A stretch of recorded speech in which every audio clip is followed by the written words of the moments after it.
Rebuild or the favorites. We here for the latest. South side or the north side. Not tuned to the greatest. Home team for the home teams. Both sides got our own rings. On the mound or the long ball. But we don't put the wrong strings. Yeah.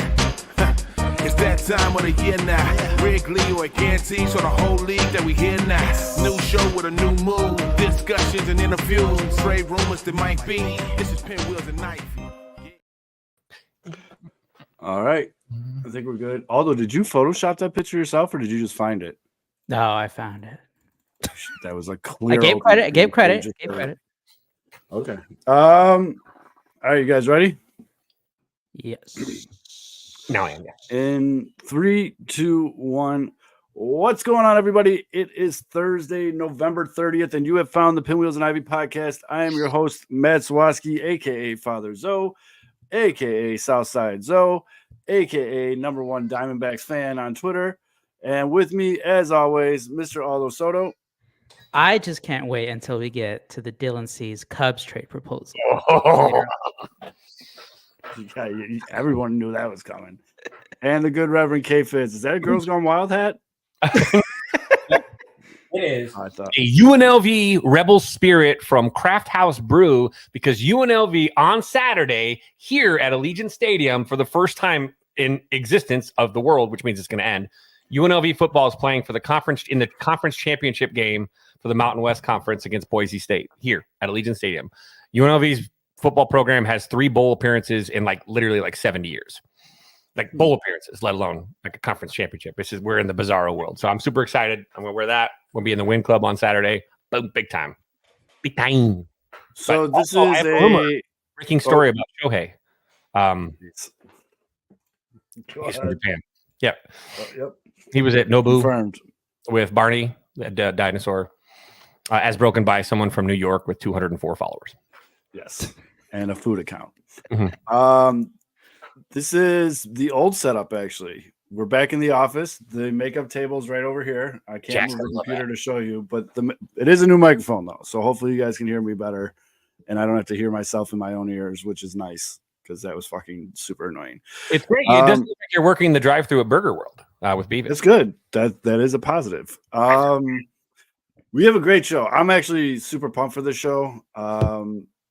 It's off-season podcast. We like to joke about it a lot because, you get numbers drafts. That's not a shot. That was just really funny. And other stuff like that out there. But we had something happen that if you're a fan of the show, you kind of had to expect this to happen. So our good friend of the show, my guy, fellow Polska, Jordan Lazowski, put out an article on Sox on 35th with 10, which is impressive, actually, 10 potential cease trade rumors. Okay, so he caught a little shit when that happened. That's what happens when you put out anything in Al Gore's internet. But then the boys at Sox on 35th did the old photographics to his trades and put it on Instagram. I screenshotted the one with the Diamondbacks because I actually kind of liked it just because I like Alec Thomas and I want him to come home. And I tweeted it out. I have now spent the last 2 days dealing with angry Diamondbacks fans that somehow think I have the power to make this trade happen. And also that don't understand WRC plus, because we had to talk about that. So in just a moment, Jordan will be joining us because you know how it goes around here. If you tweet something out and people get pissed off about it, or we think it's worth a discussion, we're going to have you on the show. Even if you're in Seattle, you're coming on the show. Yeah, we found that motherfucker in a day. We got him on the show right away. That guy's actually cool as shit. I still talk to him. But yeah, basically, if you are a non-White Sox blog and you talk about trading for Luis Robert, we're going to make you come on the show and defend your shit. Well, you know what's funny about that? Mitch wrote a blog about a Luis Robert to the Cubs trade. I don't want you to make anybody come on the show. Yep. I wish I could. So we need to have Mitch Mitch on next week. I wish I could have Mitch on the show. Wish I could come on the show. It's just flaccid. So all that and a lot more off-season podcasting. Let's tap this keg. As always, the show is brought to you by Sports Mockery, sportsmockery.com. Make sure you download the app, turn on push notifications, and you'll be the first person to know when the Cubs sign Ohtani. Make any move. Like any move They besides got anything. Well, they're putting a lot of eggs in one basket right now, but supposedly. So we're going to get to that too. But SportsMyAgree, sportsmyagreed.com. Download the app, turn on push notifications, and also sponsored by Uncle Bud's, 9700 South Cicero. If you're an OG Southsider, it is where TC's used to be.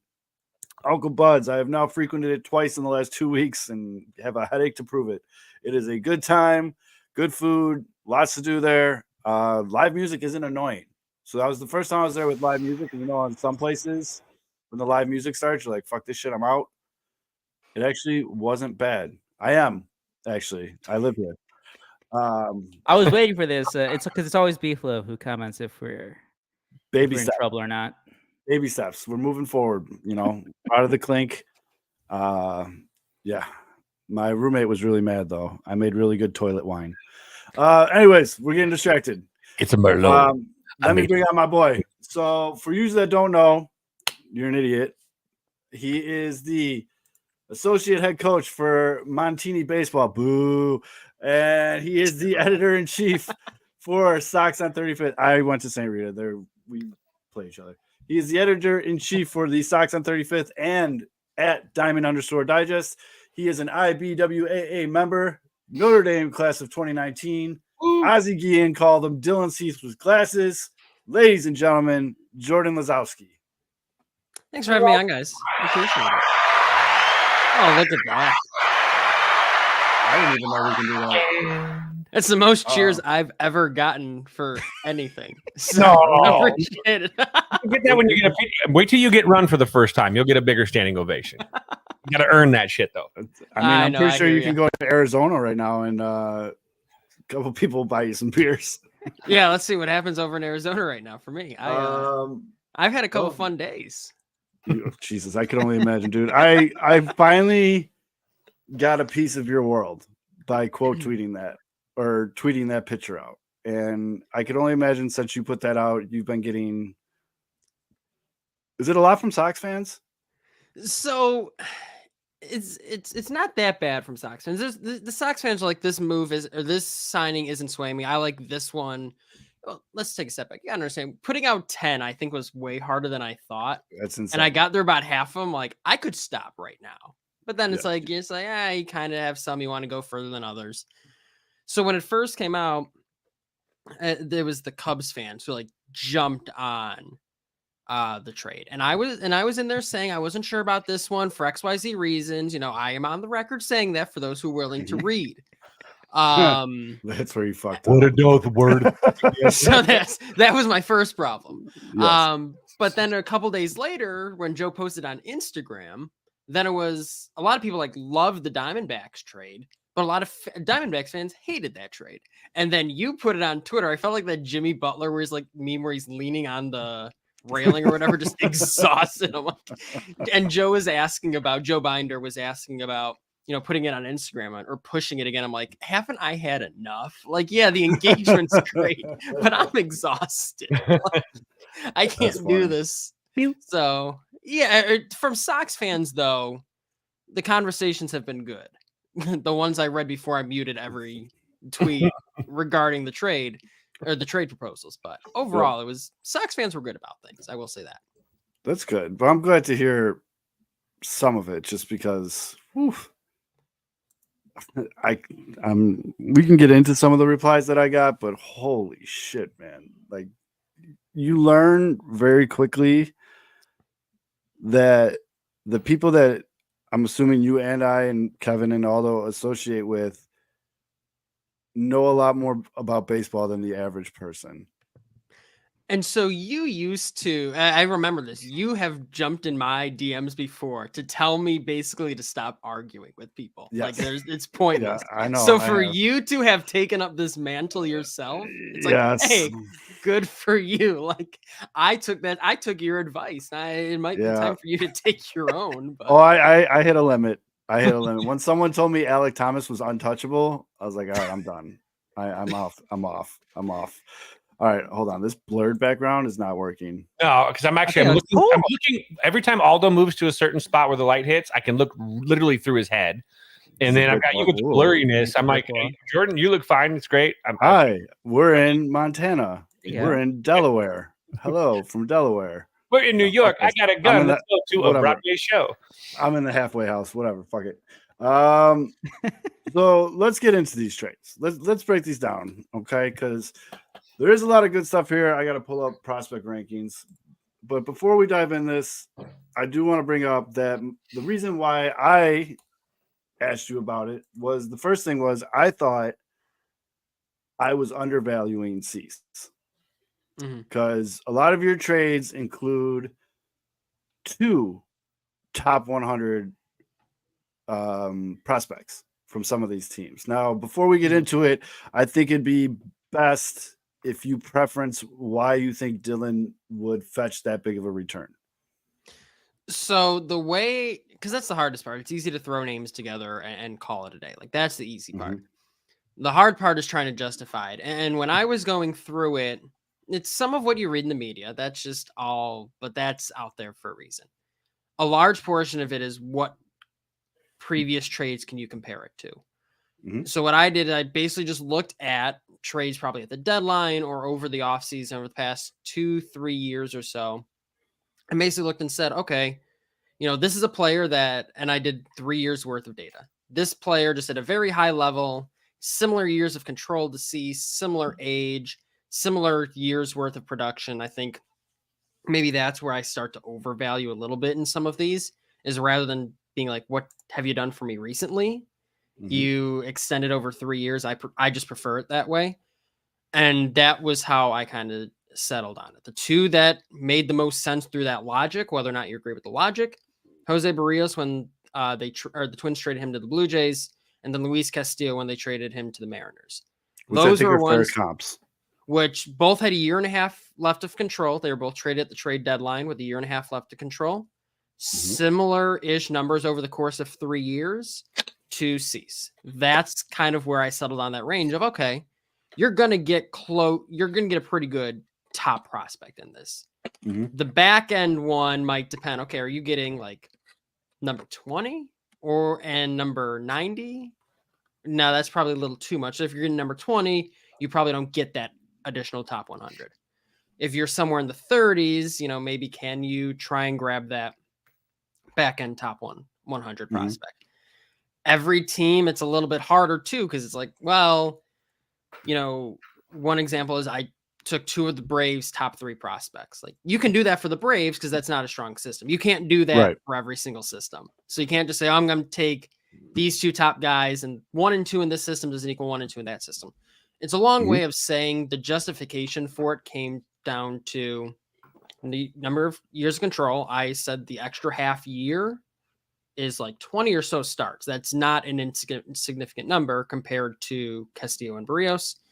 Right. And I used the just overall stats over the course of the past 3 years for each of them as well. Now, some are going to say maybe 2 years, maybe you just got to look at what you've done recently. I totally get all that. And then it becomes a mix and match play of, what really is the value of each given player? Yeah, there's a place in the prospect list for them, but different places rank them differently. Some lists are more updated than others. Again, it's a long way of saying it's educated guesswork. It's practically right. And that's all these kind of articles really are. And at least you have some kind of formula behind it. And I like the 2 trades that you're using as the basis. I think, although you brought that up once earlier, the Barrios trade and the Castillo trade, actually, in comp this. So we're going to go through this. I can't let it go, man. I just love I was told that averaging 10K per 9 over the last 3 years didn't mean shit. I was told 200 strikeouts a year doesn't mean shit. I think those things matter a little bit, especially for the 5 teams we're going to discuss right now with their current needs. I think they would all very much love a player like this. So the first team, to me, there's 2 teams that I really want to see him go to, and this is the first one. This is the – you all right, Fizz? Oh, yeah. I'm trying to... Let it go. Let it go. Oh, no. I'm definitely not. I'm purposely wearing my Diamondbacks hat because I'm being very petty tonight. My Spotify playlist again. God dang it. I had Kid Rock on it the other day. How I do this? Oh, I did it to myself. The first one is the Baltimore Orioles. Now, the reason why I like this one is obviously because of the possible return. As you mentioned, very, very deep farm system. I think you get the most bang for your buck here. So you have Dylan Cease going to the Baltimore Orioles for their number 4 prospect, third base or corner infielder, Kobe Mayo. Their number 6 prospect, utility infield guy who specializes mainly at shortstop, Joey Ortiz. And their number 9 prospect, outfielder Dylan Beavers, who I just want for the name. And the 108 guys will have a field day with that name. But Beaver was you threw that on there like for a reason, like that, right? That was instinct. You're like, we need a Beaver. Yeah, at the end of the day, it's like it's just something within the White Sox Twitter brain calling to me at the end of the day with that one. I mean, Beaver calls to me all the time. Because it's something that we always like to point out on the show. Mayo has an ETA of 2024. Ortiz he's already played up in the show, and Dylan Beavers has an ETA of 2025. You address a lot of issues here. Kobe Mayo is your corner infielder. Ortiz, again, shortstop mainly. And then Beavers can play the outfield. So, I mean, the White Sox need everything. So it's not really hard to pick a need. But why do you like this trade, Jordan? This one, and a lot of them have the similar trend of prioritizing bats. This team, you look past Colson Montgomery, hopefully, and you look past Luis Robert, and there's not a lot of long-term bats for this team. So you end up trying to prioritize those because I also tend to believe the White Sox have a much harder time developing bats historically than they have had developing pitching. Sometimes they get it out of nowhere. Sometimes they turn something into nothing every once in a while. I'd rather gamble on that side of the coin, depending on the team. With Mayo, the concern is obviously potential to become just a first base only guy. But at the end of the day, the hope is the bat plays. It's He's guy got a good arm, 70 grade arm. It's a good arm. There's just more concerns about the glove rather than the arm. 45 fielding. Yeah, right. Go ahead. Sorry. It's like, maybe he's there, maybe he's not in terms of playing third base. Maybe he's a corner outfielder. That's kind of it's up in the air, but that's a little bit more fuzzy on a positional home. Joey Ortiz kind of fits exactly what it seems like Chris Getz is prioritizing. Defense first, and if you can hit a little bit, that's awesome too. This is a good point too by Alex in the comments. Plus, shortstops are usually athletic enough to play anywhere and be fine. And his example is Tatis literally winning a Gold Glove in right field this year. So where will he play? Ortiz, in my presumed world, would be second base. I just think at this point, his bat plays like a second baseman. He's being pretentious because that's Fids. Because when he talked about the Cubs trading for Bichette, the doubters' first argument was, but they already have a shortstop. Where will he play? Dozens of times. Where will he play? So I got so tired of it, I just posted this every time. Yeah. But go ahead. Sorry. Oh yeah. Oh no, you you're interrupt fine. people a lot. Triggered. You are fine.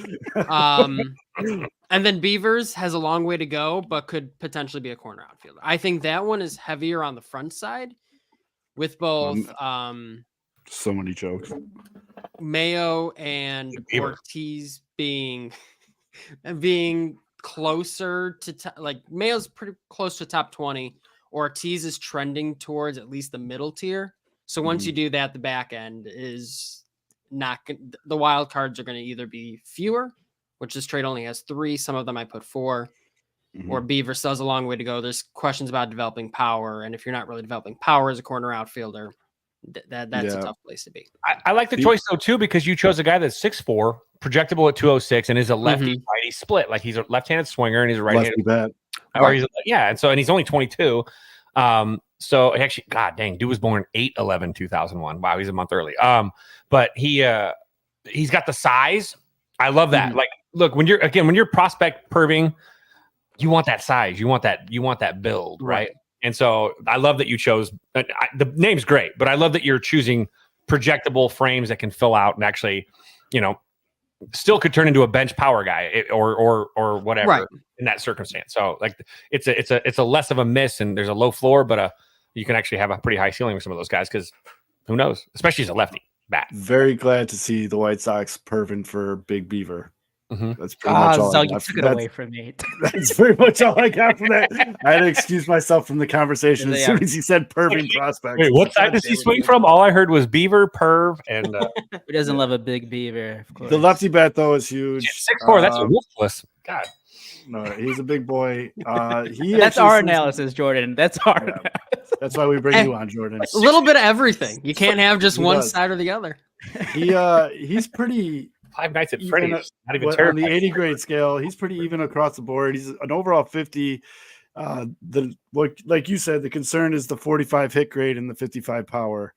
The other guys, though, you're absolutely right. Joey Ortiz, 50 hit, 50 power, 45 run, 50 arm, 65 fielding. So, like you said, that fits the new Getz model, if you will. And then Mayo's this is a wild ass grade. 45 hit, 60 power, 40 run, 70 arm, 45 fielding, and that averages out to a 55 overall, It averages out to a first baseman. It's kind of what it averages out to, but it really does. Sounds like a sock to me. How many hits? well, and did he then have? How here's many the homers? thing too. They have just never had It's enough bombs, though. bats. Even when you thought they had enough bats, they didn't have enough bats. True, That was true. part of the problem. He hits fucking bombs though. 17 right. homers in AA and 12 homers in AAA last year. Okay. Oh, Shit. Mayo's a beast. He's a 6'5" beaver too. 6'5", Look at that 230. arm. Look at that fucking arm. Yeah, his pitcher, dude, his forearms like hit you in No, the face. He's a 70 damn. arm. Dude's got a cannon. Do we want to bring up the name that James Fox specifically tweeted out tonight? Yes, we do. Here said, yeah. So throughout the years of White Sox Twitter, different people have broken different things. I take that into account. James has broken news. James does know people, and he also doesn't just tweet things for shits and giggles. You know what I mean? James is always very calculated with it. I've known James now for a while. He doesn't just throw shit out there because he thinks that it would be cool. So for him to throw out Heston Jerstad as a potential name, Oof.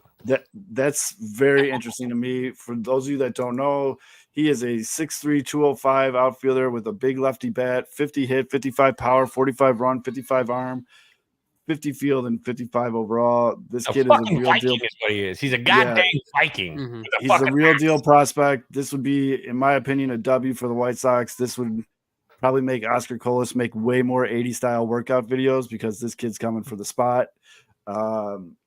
Yeah, I mean, if that's the crown jewel in the deal, I think that changes some of the add-on pieces and the potential. But I mean, if they could just land like a Jerstad and Ortiz, I and feel then, like, and then like a guy, that'd be Mhm. fine by me.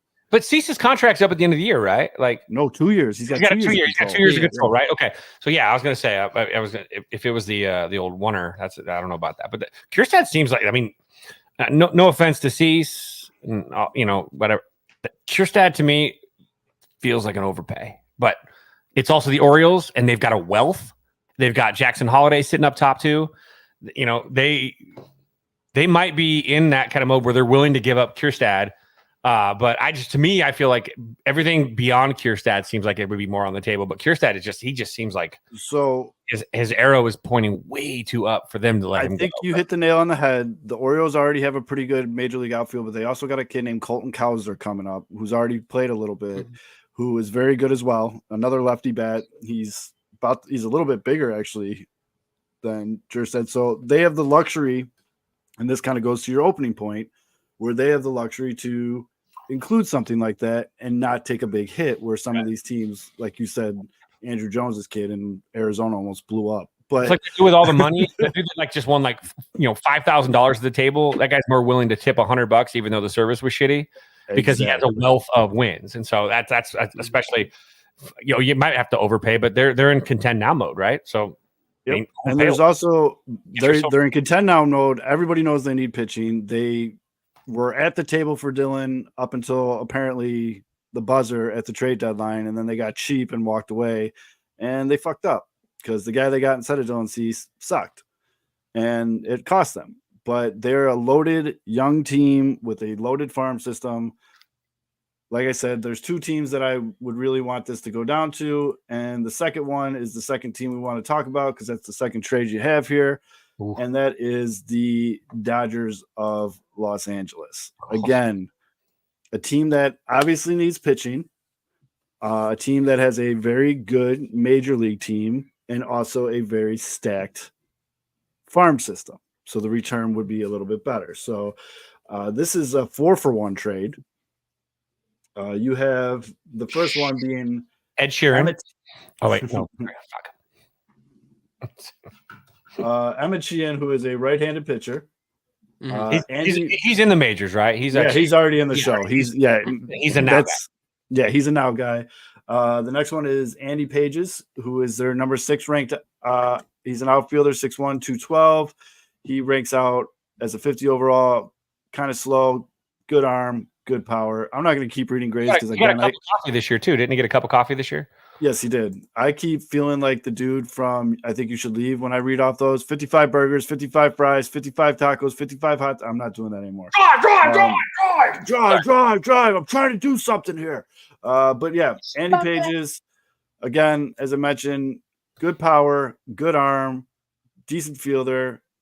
And I mean, you'd be stupid if you don't mention it. He's fucking Cuban. So we love our Cubans on the South Side. And that comes into play. You guys laugh, but it comes into play, especially as they try to build a better culture there. So you want people that play nice in the sandbox with each other. The next one is Nick Frazzo. He's already in the show too, right? No? Where's he at? I believe maybe got a cup of coffee at AAA, if not definitely AA. Yeah, I'm not seeing him in their top rank. He's not in their list. Yeah, so I was wondering. You fall out of the top 30? Jesus. I feel like you put this last guy's name on it, just being like, Zoe's going to call me on a show, and I want him to fucking pronounce this name. Lorenzo. Ron.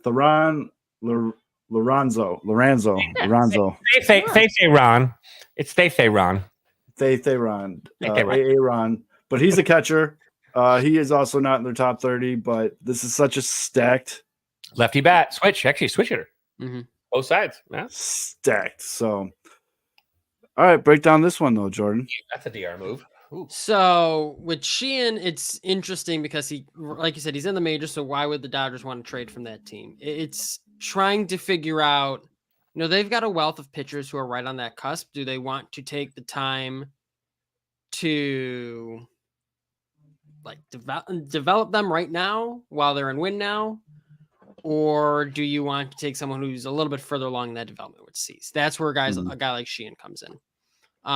Pages, the reason I included him, a solid bat, but the concern is obviously he underwent labrum surgery last year. There's always a concern coming back from that. I think this one ended up being 4-1 just because in my head, I was like, oh, what would I negotiate like with stuff like this? And having a labrum injury history, even though you're not a pitcher, it is still something where I'm like, how are you going to bounce back from that? Had a great year so far. He looked as though he was going to start to make an impact in the majors. Frasso is a live arm. Doesn't really know where the ball is going. White Sox love that shit. The White Sox love that kind of guy. And Lorenzo is really, really interesting. He's really, really young. Played in low A for most of last season, but as a switch hitting left-handed bat is always interesting to me. Yes, it was not his for Pages, it wasn't his throwing shoulder, but it's just more so having like you never know, especially with the swing and things like that, you never know how it really affects you as a player. Like I was saying with Lorenzo was just really, really good power as a catcher. Concerned whether or not he'll stay. Still a very, very long way away. He's the sort of player that, if you can only get 2 of these top 3 names and then him, you feel good. Like a lot of these trades too, and I will say this, I probably should have said it earlier. A lot of these trades too, it's like, if you get some of these pieces, like you can't go to the negotiation table and say, I refuse to move from this. Like if you can get some of these pieces and maybe like 2 out of 3 or 3 out of 4, you're probably in a good place with a lot of these. This is a good example of that. So this is a little bit more of a quantity of guys a little bit closer with Sheehan and Pages. Frasso could be right there, but has control issues. And then Lorenzo's a little bit ways away. So it looks like to me, though, just going to school real quick on Sheehan, I mean, 9.55 K per nine in 11 starts in the major leagues with a 33% ground ball rate. Not bad. This is a guy that could potentially fill an immediate need for the White Sox. So Correct. He is someone yeah, who that's always the where you want to fall with these trades. And it's kind of hard too. It's like, yeah, you're trading a guy with ace potential in Cease. You'd love to get someone who can probably be that front of the rotation guy. Is Sheehan going to be that? Maybe, not really. It's kind of hard to tell. But if he can slot in as a 3 and you get a couple pieces in addition to that, now you feel better because you're absolutely right. He threw, I think, close to 60 innings last year. So he at least got his time in the major. Say, okay, you could reasonably put him in next year because if the Dodgers are willing to put him in their rotation while they're competing, you can probably afford to do so as a rebuilding team. for sure. Did you know this? Yes. I did not. What, Pajes? I guess is what it's going to be. Pajes, Andy Pajes. Good to know. From Drew, who I always pronounce his last name wrong. So, yeah. Is it Hess or do we go Hess? Pajes. Hess. Pajes. I can't do that. So Hess. definitely, if it was up to me and I had to pick one, I think I'm going more towards the Baltimore side of things. But definitely do not hate the Dodgers trade at all either. You know what I mean? Like the Dodgers, you can mix and match with a ton of guys. Like there are yes, at least 4 or 5 different proposals you can put together. I'd be like, oh yeah, totally fine with that. Totally good with that. Everyone mentions Rushing or Cartaya, one of their 2 catchers. I'm fine with that. I'd almost prefer to prioritize one of the main pieces being either a close to ready impact bat or pitching. And then if you're going to take a catcher or something like that, then let it be a guy like Ronzo, who's not a throw-in by any means, but he's a little bit ways away still versus trying to fill an immediate need at catcher. I thought Cartaya was a way better hitter than that. Huh.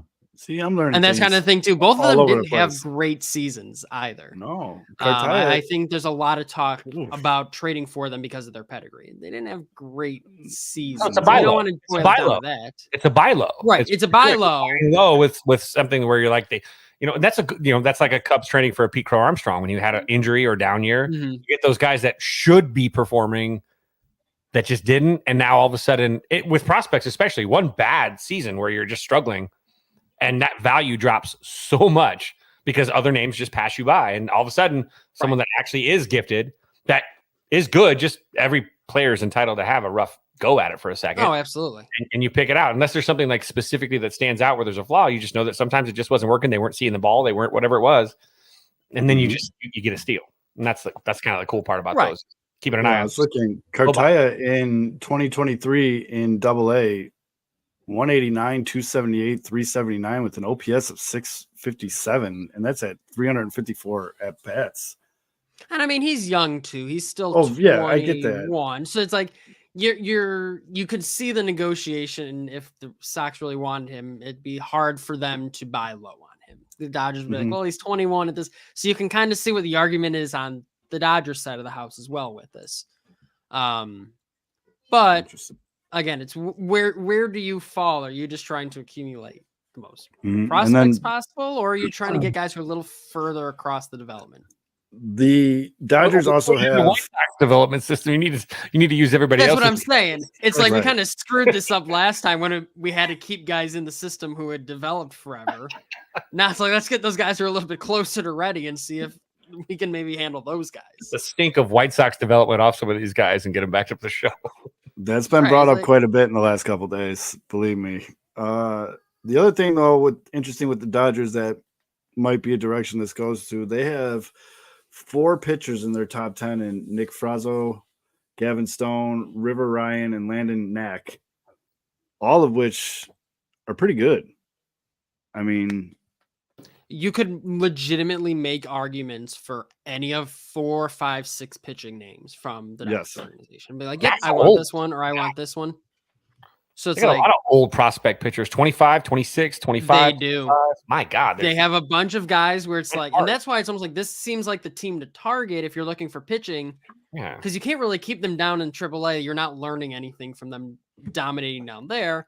But are you ready to commit to them in the majors when you're a win now team? I mean, they're all the same age as a BYU starting lineup. My God. But so although that's you kind of brought where it the up- Dodgers make so much sense. You've brought it up probably a million times on the show that we talk about all these position players and all these bats for the White Sox. What's that starting rotation? Yeah. And so that's something that probably needs to be addressed, and that's why this Dodgers trade makes a little bit more sense. So I will say, if you're preferring bats, you go Orioles. Yes. No, and whether it's my package or not, you're going Orioles. If you're Right. going pitching, you're probably calling the Dodgers first. I've heard you have a very nice package. All right, the next trade, and this time I think someone said it in the comments and they were right. Why don't you lay out the trades and then we'll give you our 2 cents on it, because you know these guys a lot better than us. So let's go with your one with Aldo and Fizz's favorite team, the Cardinals. So the Cardinals one is interesting because the Cardinals have a crap ton of infielders right now, even at the major league level. So it kind of makes sense for them, and you don't want to take fans' advice necessarily, but if you read enough on Twitter, you'll see they kind of understand, if we're going to trade for an impact arm, you got guys like Mason Wynn, you have Tommy Edman, you have, who's included in this trade, Brendan Donovan, you have Jordan Walker, who's not necessarily a middle infielder. You got Nolan Gorman, who's probably a first baseman. They have a lot of names there. You went for fish in a barrel. 5 of their top 8 prospects are all pitchers. Yeah, but that for the MLB for the guy, prospect side of things, yeah, he wants MLB. Like you said, So- Jordan, the Cardinals have Robert. MLB guys now. right. So that was kind of a trade where you could kind of get the best of both worlds. With Donovan, you have someone who's played decent enough defense at the major league level, has hit really well though, has some good on base capabilities. That makes a ton of sense from the left side for the White Sox. Tin Kentz was the main pitching piece in this one. Considered What a close to a name. top 30 prospect, great baseball name. The What top a name. 30-ish in baseball prospect, depending on who you asked and depending on what time of year. Really, really good fastball. Lost a little bit of effectiveness once he made to double A, but he's still 21 years old. That sort of drop off almost feels like, hey, he's learning the level. 6'1", And then Zach 185. Oof. Mhm. Okay, I get the frame. Showalter, the third piece, more of a throw-in because it was so front heavy with this trade. Once you include a major leaguer in it, the next couple pieces aren't going to look as good. I wouldn't crap out Showalter though too. He was drafted by the Orioles. He was traded over in the Flaherty trade. Yes, so he was a fairly recent move. And he's 19 years old. I Mhm. mean, he's got a pretty decent fastball. Everything else looks kind of, but I mean, he's a guy like we talked about where you kind of buy low. I mean, he had an injury, right? Didn't he have did he have an injury or no? He just got shut down a little bit just because he was. I think he just got shut down a little bit. Again, Command. 11th rounder, Command. hasn't really thrown that much. It's a command issue. A live fastball that I think was close to 30% strikeout rate in low A. You're trying to figure out the age, but still being able to do it is solid. That's where it's not necessarily discounting him, but saying, hey, I can see the vision here, even if he becomes a third piece in a deal where the other two names are a little bit more of my priority here. He was striking mofos out in high A ball or low A ball. But Now, in a trade like that, Jordan, you gotta trust the Orioles, not the Cardinals. If the White Sox say they call the Cardinals and they do target one of the MLB guys, and it's Brendan Donovan, and but that's like your main piece because I mean he's young, he's still going to be under team control for several years. That's your main better piece. looking. He's way better looking than Nicky Lopez. Romy Gonzalez. I mean, seeing him as a Cubs fan, that guy can hit, flat out hit. But that's your main piece, right? And then you just kind of get a throw in. Would you be happy with that? Because I think that's all it would be. Okay. Because it's tough, right? It's tough to gauge because he's a second baseman. Yeah. So the positional value kind of that's where it's like that's why I still added Hens, because the positional value still kind of has to weigh in there at some point. But to answer your question, no, just taking a second baseman out of this, I'd probably prefer a different package. Okay. Looking at his stats now, at a 2.1 WAR in 2023, he'd be the best second baseman the Sox has had in almost a decade. Right. Not saying much, but you're absolutely You know, correct. that's when you always like when you compare second baseman or right fielders. I think I remember sharing a stat with Zoe with about right fielders for the White Sox for the past maybe last decade, and it's like the bar is very low.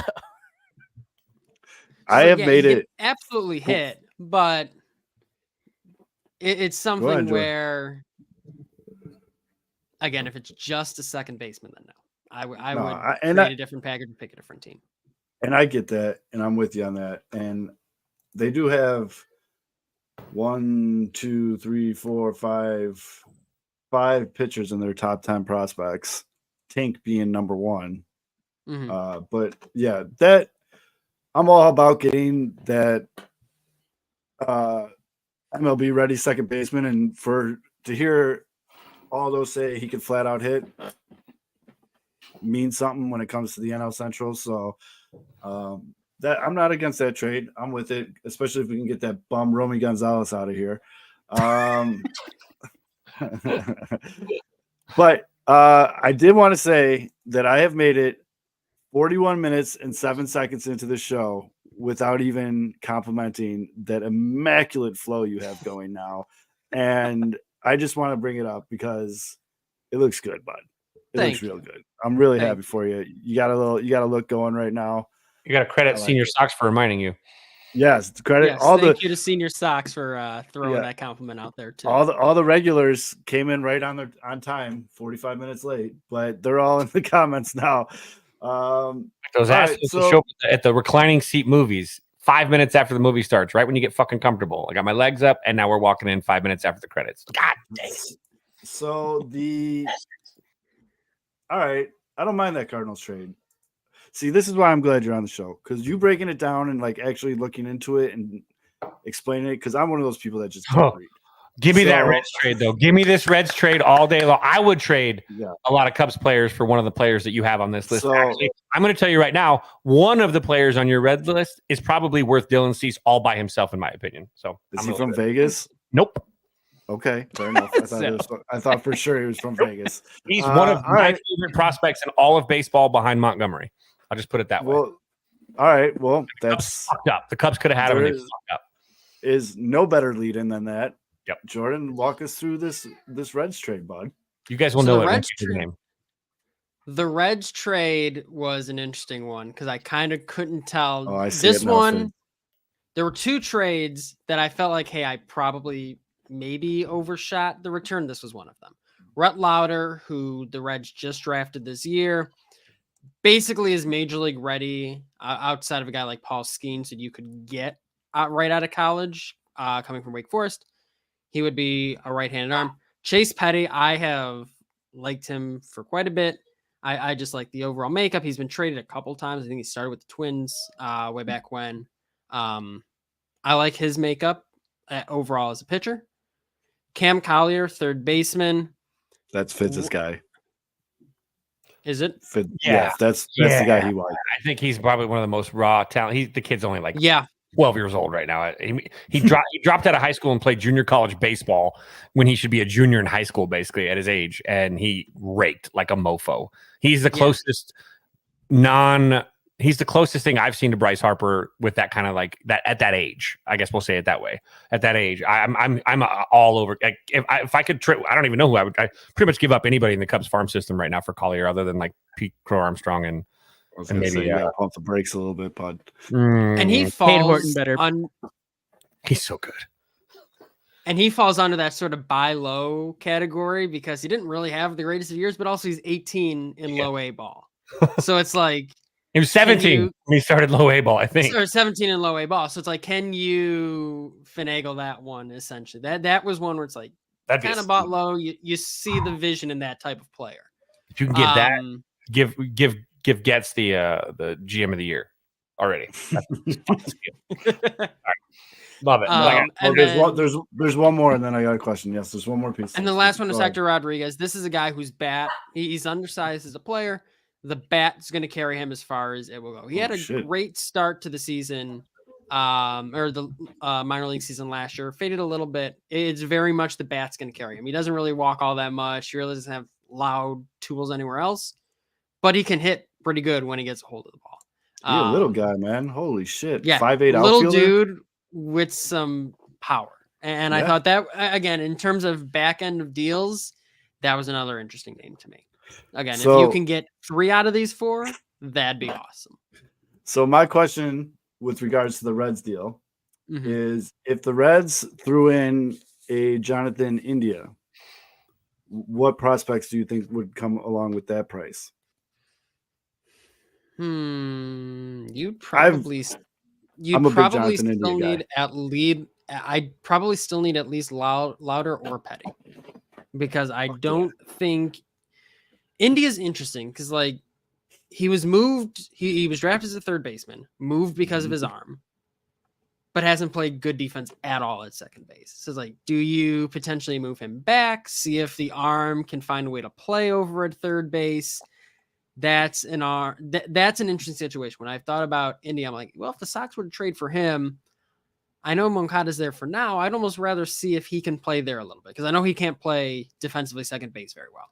And I don't exactly trust the team to teach him to be a strong defensive second baseman right now. So if he was included, I'd still probably need one of the 2 pitchers listed, because I don't consider India a strong enough headliner where he's at right now. He's another one where it's, the Reds are, if they're going to trade him, they're probably going to have to take less than they probably would want to trade from him, or to trade him away. He won Rookie of the Year in 21 with a 3.1 B-WAR or F-WAR season. And then, just for comparison, in 22, he was a 0.5 F-WAR, and then in 23, he was a 1.2. So it's kind of a little bit of a curve, but I don't know. It's probably because he is a Florida Gator, but I'm a fan. I wouldn't mind having him on here. And then the one we have to talk about here, Jordan, I've been dying to get to it. I saved it for last for this specific reason. Then we actually second to last, because we do got to talk about the potential Cubs trade with these guys because of the whole premise of the show. But talk to us about this Diamondbacks trade. That the Diamondbacks one is love really so much. funny, because if you asked me to rank these trades in terms of how good I felt putting these packages together, this Diamondbacks one is pretty low on my list, because I really didn't think they would trade Lawler. I think they genuinely believe he's the shortstop of the future. You move Perdomo over to second base, and Marte can go fill an outfield spot. That's how I view them doing it. So they also probably won't have Brandon Pfaadt be available, because they threw him into the playoffs, and they have said positive things, saying, we think he's a part of the future. So there go their top 2 prospects. Well, the rest of the prospect pool isn't that strong, despite what Diamondback fans might tell you. So if you're going to trade for him, value has to come from the top somewhere, the major league level. Because of how I did the mental gymnastics of Lawler to short, Perdomo to second, Marte to center field to complement Corbin Carroll, that's why I took Alec Thomas, because then he became a little bit more expendable in that scenario that I put together. Himself has not really shown a strong bat. I get people like, well, the big thing was, well, we have center field defense down. I'm like, well, there's 2 other outfield positions too that neither one are playing great defense right now. So you can move him there and hope he hits a little bit, hope being a lefty in guaranteed rate field plays a little bit better.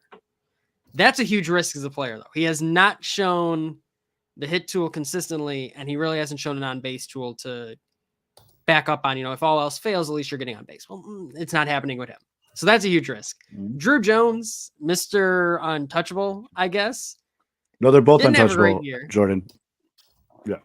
I think the concern is, and I'm not the only one who believes it, the concern is the name is carrying a lot of the pedigree here. Until proven otherwise, I think that's always going to be fair for a player. There have been talks about, needing to make swing changes, things like that. And Diamondback fans are like, well, he made these changes and had this really strong stretch towards the end of the season. Fine. That's great. You need to do it over the course of a longer period of time. I would understand not trading him for the Diamondbacks, but you have to understand where his value probably is at right now. Teams are a little concerned about, can he hit or not? And if you're going to trade him now, you're probably not going to get as much that you would like to get from him. And then Lynn, I'm not even going to try and pronounce his name. A sneaky left-handed arm, Yumin Lin. I'll assume that's probably it. No, you're right. I think you're right. I'm the Left-handed professional arms. name pronouncer here, so I'm going to say you're right. I know. I've screwed up the ones I thought were easy too, like Pages. I'm like, I got this one. So is our resident orator. Sir. Yes, thank you. He's someone where, he's a control first guy. Fastball sits low 90s, the very highest. Strong off speed pitch, a nice third piece in it. Again, you can. This is I really didn't like this trade all that much because Drew Jones is still a huge risk. Alec Thomas is a huge risk, and a soft tossing, quote unquote, left-hander is always a risk too. So in terms of risk reward, yeah, Thomas can learn how to hit and play great outfield defense. He could almost be like an Adam Eaton type in right field if it really works out well. Adam Eaton the first time he was with the White Sox. Okay, thank you for clarifying. When Eaton was like a 5-6 win right fielder. Yeah. Okay. That's the ideal world for him. The ideal world for Drew Jones is obviously the name matches the pedigree that it comes with. And then Lynn, probably a back end guy, regardless of where he falls. So can I say this about Jones though, too? I think Yes. it's a little harsh to talk about the injury stuff because the dude's a 6'4", 20-year-old moving in. Right. And you're going to have, again, he's a fast developing guy. You're going to have quad and hamstring issues when you're that tall, that fast, that early. He, oh, did I fart in the mic? Oh shit. Sorry, Senior Sox. But he's one of those guys, like, again, when you see some of these guys that develop early, I mean, they're not even developed early. I mean, if you watch them play in high school, I mean, he was bigger than everybody, but he's 6'4", 180 pounds. He hasn't filled it yet. He's going to have soft tissue issues as he builds actual soft tissue. And so that's the big thing about him is he's another one though, like we talked about, if you guys can snake Drew Jones as part of this deal, that's a worth a gamble right there because if the kid does do what most people project he's going to do, even with some of these injuries, these weird freak injuries, like the batting practice thing was so weird. You've got a guy that again could rival Montgomery for the top prospect. You got two guys, Kierstad, him. Some of these guys that are being mentioned could theoretically pass Montgomery if things just blow in their favor. I love the Drew Jones edition. I think that's great, and I think that would be a buy low kind of thing because the injury stuff. That's how the Cubs got Pete Crow Armstrong for Javi Baez. Right. And it's the story you can tell. It's like, hey, again, it's trying to think about what are teams thinking in negotiations. Like Getz can walk in there and be like, listen, exactly what you're saying. He's going to deal with these soft tissue things, but we know he needs to make swing changes. Is he ever going to get enough at bats to really be able to implement these swing changes against competition? I know you think he's a stud, but here's my concerns. And so it's that negotiation back and forth thing. We don't know which one of us is going to be right or if that's even fair to say until 5-6 years from now when he's making me look like an idiot for even suggesting the fact that he doesn't reach his potential. But the reality is when you're going into this, you have to work with the information in front of you while also understanding some of the projections moving forward. Absolutely. But 6 years from now, people will judge you for saying that, even though you're operating literally with the here and now, which is the funny part. Right. It's like, I am operating with this. I don't have information to the projection models that teams have. I don't have that. I'm operating with a bunch of statistics that any of us can get access to, right? Some video, some scout opinions, and a whole bunch of different rankings. Like that's what we're all working with when we're trying to do this. So with Dylan Cease too, if you can land one player that contributes at the major league level consistently, it's not a flop of a trade. Obviously, if you can get two players that are even average everyday major leaguers, you win the trade. But you'll never know. Like, I hate when people are like, we won the trade. No, you don't know a guy what team wins the trade until everybody's either competing at the major league level. Like the Cubs have made a lot of trades, right? And I don't think the Cubs have won a single trade because none of these guys are playing Major League Baseball. So until they do, who cares? I'm not winning. Minor league titles don't mean anything. So this is the same thing with these guys. When you have these, like, these again, you're not privy to the data. You're not privy to what they're seeing in their analytics, what they specifically look for to. Every organization has their own plan for the most part, and the development and what they do well as development systems too. So you can't look at some of these guys and not know, like, what do the Sox develop well compared to where the D-backs develop well? What do the Cardinals develop well, et cetera? So these guys might be better fits in other franchise development systems too. And it might not be working with the ones they're in. So, like, again, when you look at these things, you don't see these things till down the road, because nobody wins a trade until either everybody's done with their deal and they've retired, or they're playing Major League Baseball. You know what I mean? It's never ended until all the players have finished their careers. So I mean, we're still looking at like the Cease and Jimenez trade for Quintana. It's like that's still. It's like Right. was that? It's like yeah, Cease was awesome. Jimenez is a contributor, and it's like if Cease gets you right. like say Cam Collier, all of a sudden you guys won the Cubs trade by proxy. Like Right, because now it's like, what can you build on this too? Is kind of how you need to look at it. Like, yeah, maybe Jimenez wasn't exactly what they wanted. Cease was pretty close to what they wanted. But if you look back to then, it's like, well, Jimenez was the big piece. Look at this light tower power guy. And Cease, there were still concerns about whether or not he was a reliever. It kind of flipped on everybody. And that's when you look at those sorts of trades, it's like, you think you know everything now, and the prospect rankings say this, and it's like, well, that trade completely flipped in terms of where the value really came from. I was so mad, by the way, Jimenez.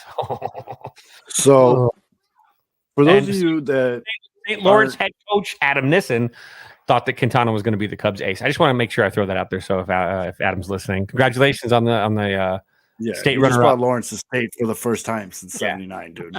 Give the kid some fucking slack.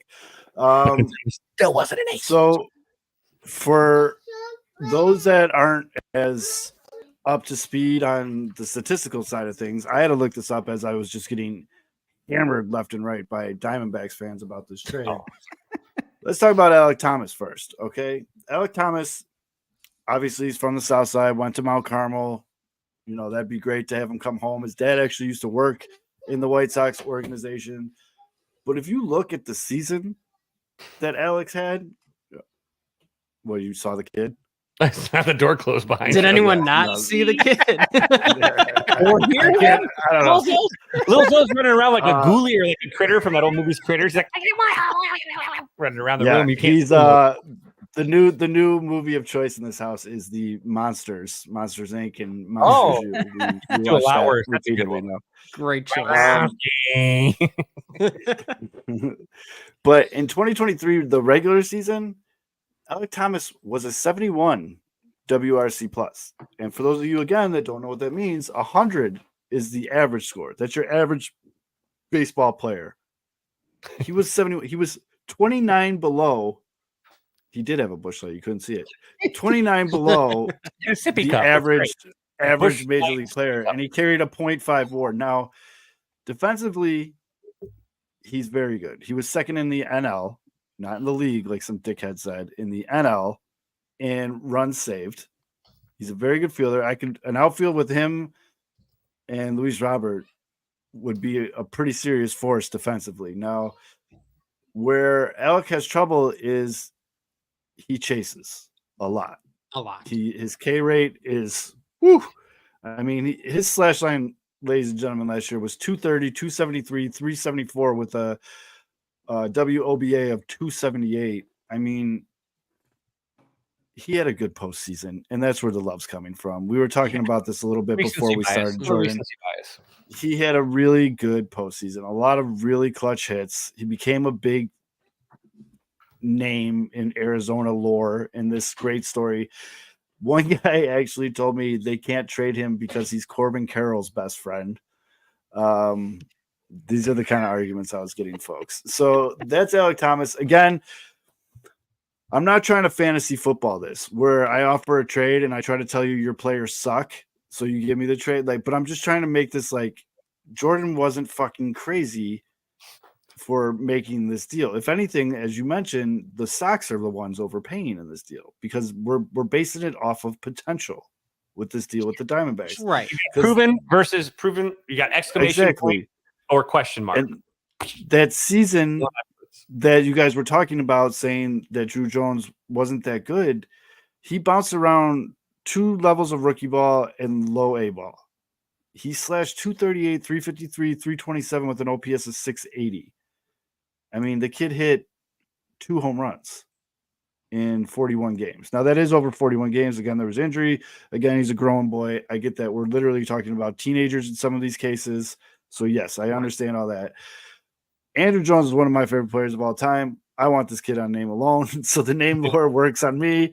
I think it'd be awesome. The potential is there. I get why Diamondbacks don't want to let him go. I do understand that. So It's a risk know what's out reward there, thing. I was, Oh, go ahead. I was going to say, just can I throw this out there too? You're jumping at all these prospects too. I see a name on here that stands out to me, and I know that he's lower on this because he's had off the field issues. He struggled with mental health. But there's a kid in that D-backs organization named Christian Robinson, and he is actually an exceptionally talented player. But he did get in trouble. He had a little mental breakdown. I think he assaulted maybe a cop even. And obviously, I think they're judging a little bit of his off the field stuff when it goes to talent. The dude is very gifted. Would you guys, as Sox fans, be willing to take a gamble on a player like, again, the dude's what, 20? Is he 20? 22. So he's 22, but he's a 6'3", 190, fast outfielder, does a lot of things well. He was really playing well. He was actually number 43 on the top 100 for a bit until the incident. And then he doesn't turn July until the offseason. And now he's kind of, but would you take a gamble like on these types of players? Are you willing to take second chance guys as well in these types of deals where you might get a better value, but you might have a question mark of, is this guy going to punch a police horse or something? There's a lot more to that question than yes or no. Mm-hmm. I think it's what comes with what it. else is coming. Yeah. Why are we taking this risk? And that's the stuff with all of this. It's risk. It's levels of risk and reward, right? Like I am giving injury you risk the same, right? Injury risk is the same, sort of. It's like I am giving you, You beat up a cop. You can dispute the Jordan, statistics on the tough field. guys. Gritty. I mean, you want fire and passions though? Come on. Yeah, Ian, and then the South Side jokes would just. It's the skill sets tell there, themselves. man. It's just maybe someone give a good mentor. Right? Maybe Which Andrew boys Vaughn, like who's a to- noted clubhouse leader. Andrew Vaughn. Sorry. Hi. Just don't look at me, and I'll stay out of trouble. Just don't look at me with those eyes, please. Put the Do you devil like cars? I like cars. Sorry, go ahead. No, I was just saying it's levels of risk and reward, right? Like if I'm giving you a starting pitcher who over the past 3 seasons has made all of his starts, oh my goodness. I'm giving you a guy that has given you 32 starts each of the last 3 years. That is a proven major league commodity.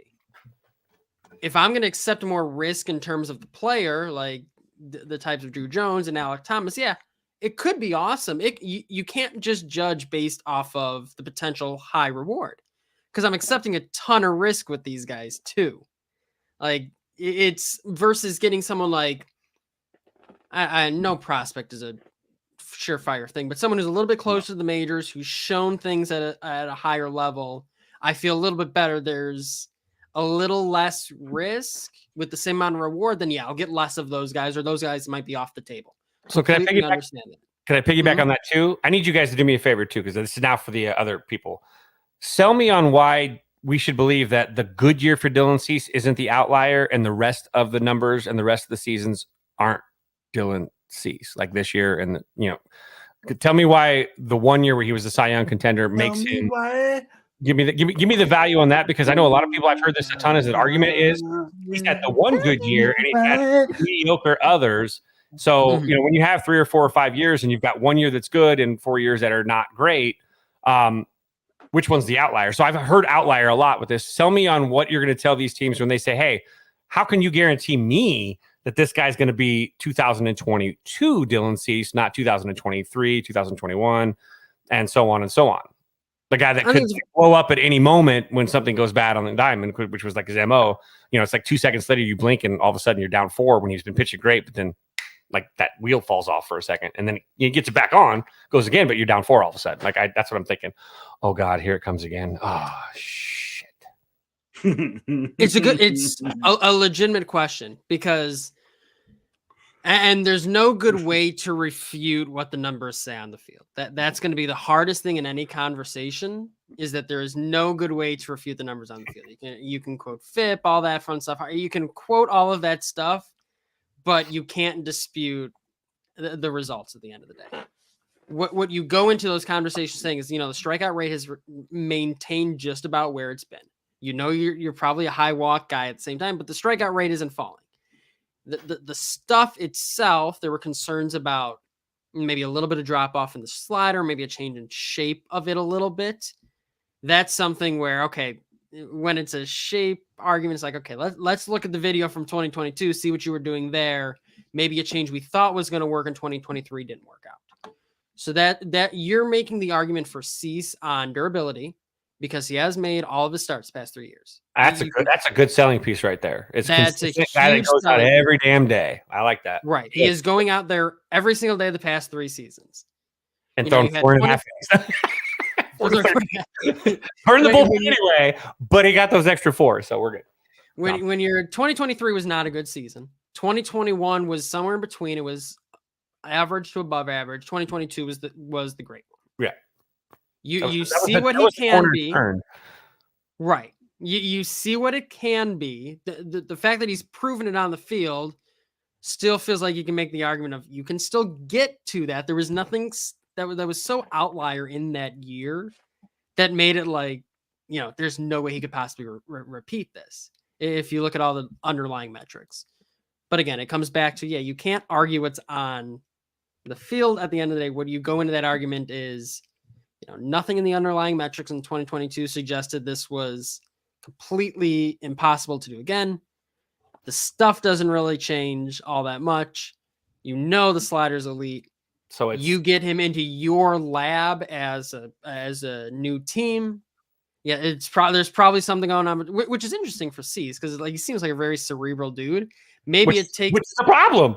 Turn that right, and then it says maybe you take another dude in a different philosophy of stop thinking so much, just do this, just do that. Some guys that works well, some guys it doesn't. So works great for me.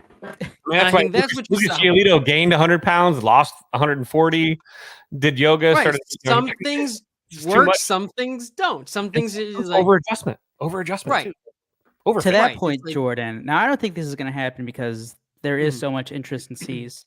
I find it difficult that the White Sox won't get close to max value in a return. But are you at all concerned that, let's say, a Dodgers, obviously we know their track record with pitching, their player development, their pitching infrastructure, that they view Cease and they're like, the White Sox are leaving a lot on the bone here.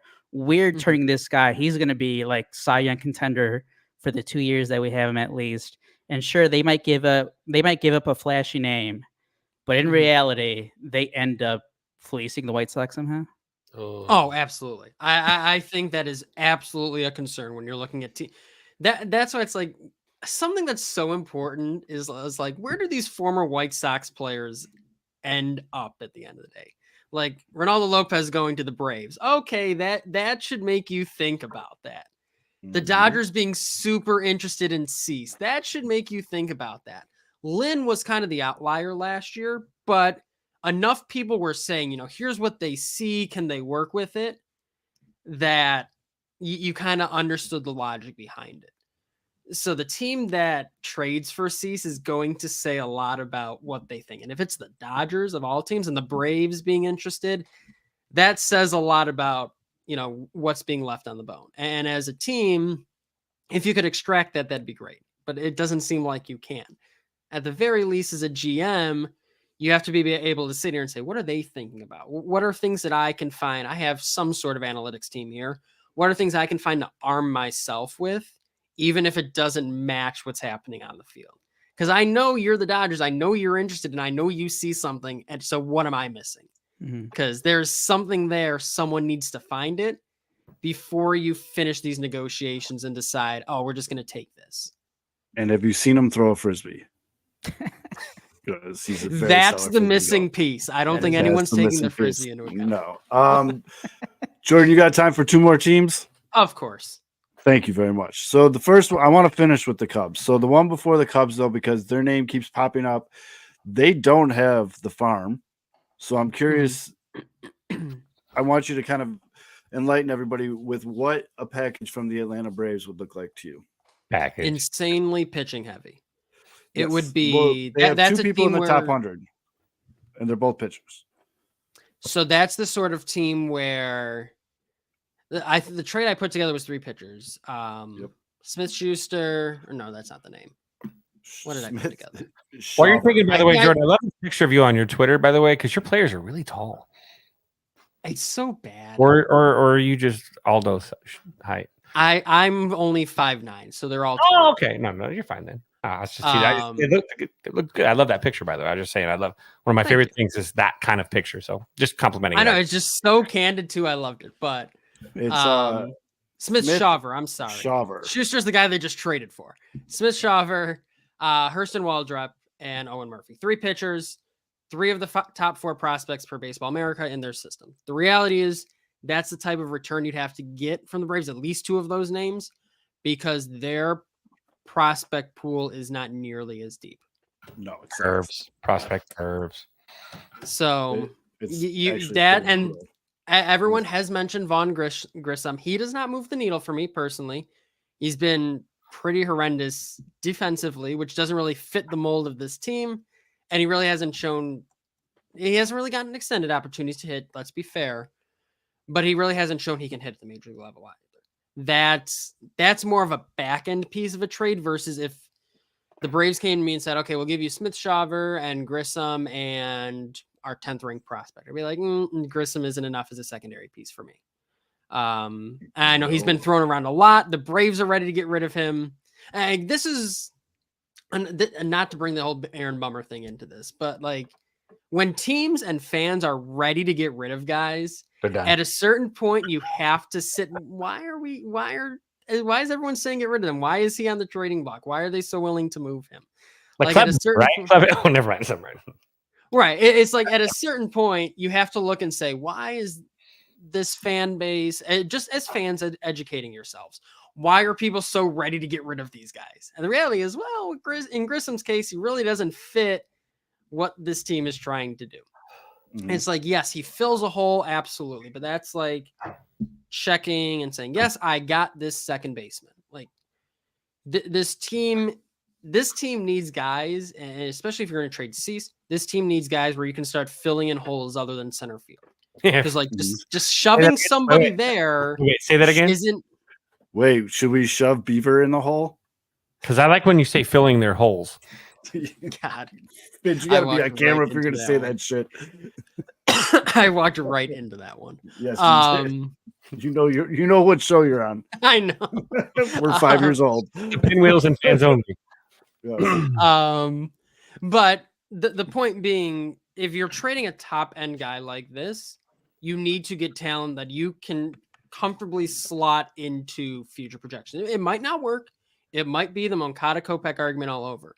But you have to at least go into this saying these are legitimate ball players with legitimate tools that I can dream on as a scouting director, as a general manager, as a manager, filling out future lineup cards. Grissom doesn't get there. And I think the idea of a quantity trade doesn't get there for me either. I need a headliner. Like, yep, this is my guy. Absolutely. I like that. All this talk about Cease and no mention of slide. He is a fucking poet too. So the Braves deal doesn't really move the needle for me. So that's where it'll probably end up. So is this one going? Now we're going flaccid on this next one, aren't we? Yeah. Well, now due to the nature of the show and it actually being you can't rule it out. What do you need from the Cubs for Dylan Cease? Explain yourself. This is the other trade, and so this is of all the arguments that people got in with me over this godforsaken article. Aldo just sat back and turned his mic up, so get ready to get in another argument. I think the best argument someone made to me was on this Cubs one in terms of the overvaluation or in terms of how much the Sox would get back. And the conversation was around Horton. And what he said, or she said, whoever it was was you've never, yes, even in those trade proposals you sent, though, you never saw a top 20, 25-ish prospect that was a pitcher get traded. And I thought that was the fairest point in terms of any of the disagreements over the articles. Yes, he might be this top 20 prospect, but you need to value those a little bit different with pitchers than you do position guys. That was absolutely the best argument I heard there. So I did put down Horton, right-handed pitcher, who I loved. I was not shocked at all with all the stuff the Cubs talked about in their pitching lab to see them take Horton. I loved that pick for them when they chose, it was out Oklahoma, I believe, correct? Yeah. I want a Cab Collier. I loved that decision. Owen Cassie, light tower power guy, a little bit of swing and miss concern. Luke Little, 100-mile-an-hour arm, but a reliever. And then Brennan Davis, that type of Christian Robinson type player who just might need to go somewhere else to recapture some of what he's been before. You can proceed to roast me on the Cubs trade. But I wrote it in the article, and the fan who commented on it gave me the great point of, yes, in terms of where they ranked, this might match up in some cases, but it's a pitcher versus a position player prospect. I thought that was a really good argument from their standpoint. Although, what would you give up? Yeah, Realistically, for Cease? Cease? I mean, like we said, like the Cade Horton, like at this point, if we're just strictly talking about fans discussing online, like he's like an untradeable right now. It's That's close your to boy. it. That's Jordan. These guys he's- both are big on Horton. I'm big on Horton too. And it's extremely funny because I remember at the time in that 22 draft, I mean, it was like a position heavy draft, and like nobody had Cade Horton going to the Cubs at 7. And when that pick came in, Cubs fans are like, what, who the fuck is, or why are they saw the ERA. It's like, why are you getting a guy who has a 5.5 ERA who's pitched, 12 games coming off Tommy John surgery? It was like panic mode. What are the Cubs doing? And now he's there. I mean, next to PCA, he's one of their top prospects, their top pitching prospect. And I think he's like a top 2 starting pitching prospect in most lists. And I think that's the main point, like you said, Jordan, and that point that was brought up is Cade Horton, starting pitcher, who seems, no one's a guarantee, but he seems like he's a legit guy who may contribute as soon as next season. He came up to Double-A in 2023. I mean, he's going to be at Triple-A maybe at the start of 24, and maybe works up just like Jordan Wicks did late in the summer in 2024. Now, this is why I'm not going to completely roast you. And I've always mentioned it when I write articles about trade proposals, and we get pushed to write those or analyze other trade proposals. I push the them. fact that you did 10 of these, I admire the hell out of you. Oh, wait a minute. Way Hold harder on. than I thought. It's coming from the parking lot. What's up? I've never seen these two in the same room at the same time. So this Comes just in the parking lot. eliminated that theory that Mitch and Jordan were the same. Mitch, we already went through every team. We're on the Cubs trade for Cease right now. Really? You just got there? We just got the, Well, I got to tell you, I was listening to it on the drive to where my live shot was, and I don't like the setup with the 2 Sox fan, 2 Cubs fan, because the Sox fan replacing me is a lot smarter. I don't like the sound. He's got better hair too, buddy. Yeah. Not helping either. But all right, since I know you only got limited time, we're gonna put a pin in the Cubs. What do you need back from any team, Mitch, in your opinion, to get Dylan Cease? I would need 2 of their top 10 prospects probably in an organization. I mean, it depends. If I got like a top 100 and then like a number 10 prospect in their organization, that would be sufficient for me. But I would say at least 2 of the top 10 within their organization, given the years of control. I will say, Jordan, when the article initially came out and I put it in our group chat and I said, I think he's overvaluing Cease, Mitch was the first one going, fuck no, give me top 100 prospects for C. So Mitch was Team Jordan right out of the gate for a lot of the It's value hard, on right? C. Because like there's some precedent for it, but also it's like I understand the counter arguments of where his numbers were last year. Like it's really hard. If he had a season like his 2021, where it was a step back from the Cy Young year, but it wasn't this far back, this would have been so much easier to justify. So it's hard. It's like there's precedent. No, I agree. But it's where does it fall? Oh, Mitch, the cricket I was wireless about to bring up the juiciest White Sox rumor of all. Okay, I think my internet cut out. Am I here we back go. now? Yep, you're back. You're back. All right, Mitch, we need this discussion. I had to get on the hotspot, the shoddy Wi-Fi out here. Did you jump on the meth? That meth house Wi-Fi is pretty good, huh? No, I actually got a normal story today. It's about like a library union contract. So, you know. Oh, library. Yeah, that sounds like a fucking scorcher. Now that we Wi-Fi is the fucking worst. Hey, there's some tense negotiation. If you sell it hard enough, it can be exciting. That's Were they trying to ban books and did a woman get out in the aisles and said, "Let's step outside, you Nazi cow"? You watch ABC 17 News at 10, and you can. Oh, look at that! Oh, what a pro! There's a pro. plug. They said I'm ugly and I don't read good. Go ahead, Mitch. Or Aldo, what is the? Oh no, right here. The Learn rumor? to read. This is perfect that Jordan's on, Mitch is on. Supposedly, Both of you I guys still think we're can getting AI discuss. Let's talk about how Salvador Perez is the perfect You're shaking clubhouse your head leader. at the same time. Fuck. Is it Mitch or is it? Go ahead, Well- Salvador Perez. Salvador Perez. Mitch? Waiting for someone to speak. I don't know. We're just You gotta stop freaking me out with this thing. Yeah, this is good. I'm getting not nauseous, guys. Hold on. discussing Perez. No. Go back to it. Wait, do it again. Sebi Zavala is a good catcher. Oh no, it's supposed to make it look like Jordan was saying that. Never mind. Yeah, No, I'm not discussing Perez. I'm not doing it. I refuse. Mitch? I can't. Counter argument? Do we have to go down this road? No, Look, I we mean, don't. We've done this so many times already. yeah. We've done this so many times. Mitch likes it. Good locker room. Well, look, presence, obviously head there's top. some red flags there, but like I'm just saying, it wouldn't be the worst thing for the White Sox if half that contract was picked up. It's not as bad as everyone's making it seem. I wouldn't be jumping up and down. I'm not like actively rooting for them to sign Salvador Perez, but like I could see some benefits to adding him to that roster. That was my point. But we don't have to. That was yeah. But back to Cease though, because that's the main topic of tonight. So you're with Jordan, 2 top 100, or at least 2 of the organizations. Well, depending, it really does depend on the organization. So that's so hard to just be general with, because like the Braves, you need at least 3 top 5 because their farm system sucks. And then from the Orioles, though, you need like 2 top 10 because their farm system's loaded. So I guess a better question to you, Mitch, would be, what team do you want to see Dylan Cease go to? Who are you trying to make the trade with? Oh, well, so.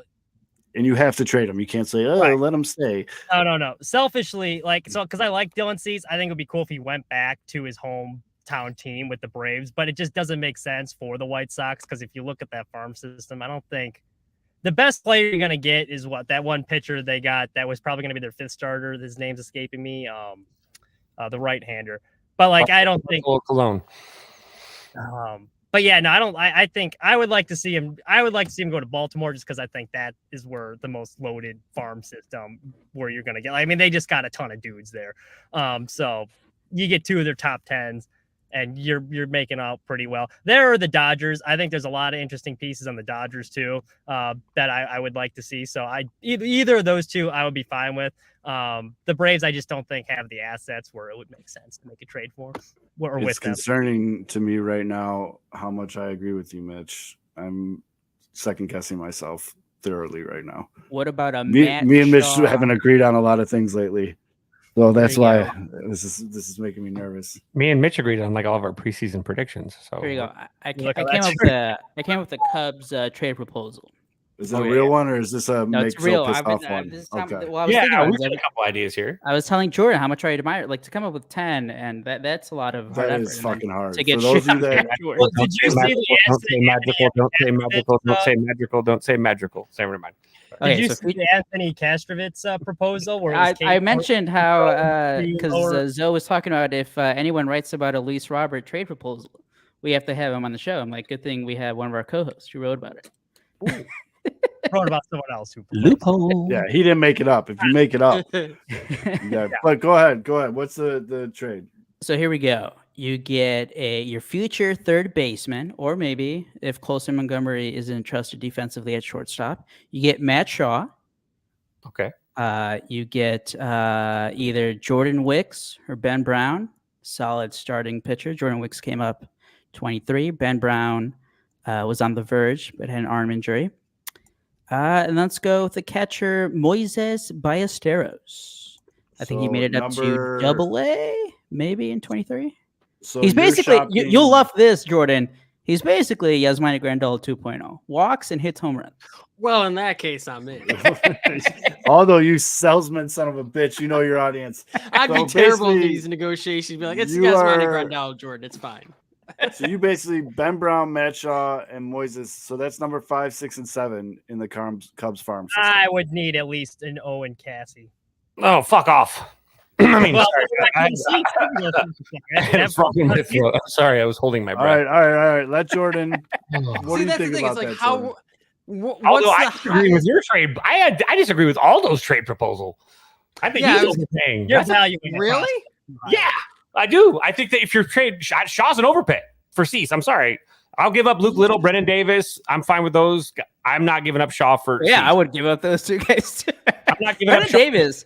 Brendan Davis is a sad story in terms of a guy who was a legit, like top Yeah, 100 I thought he was prospect, the and then dude, man. injuries have just ripped that guy apart the last few years. I'm just not giving up Shaw for. I'm not giving up Shaw for Cease. Probably straight up. I'll be honest. I believe in Shaw. You I like him believe- that much?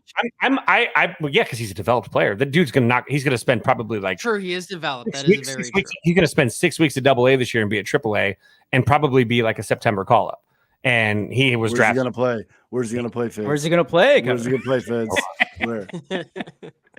Not if you get Bichette, Dick. That's fucking true. Good point. If we have a Bichette, you could have him, but that's That's not. he's probably going in the Bichette trade. This is me going.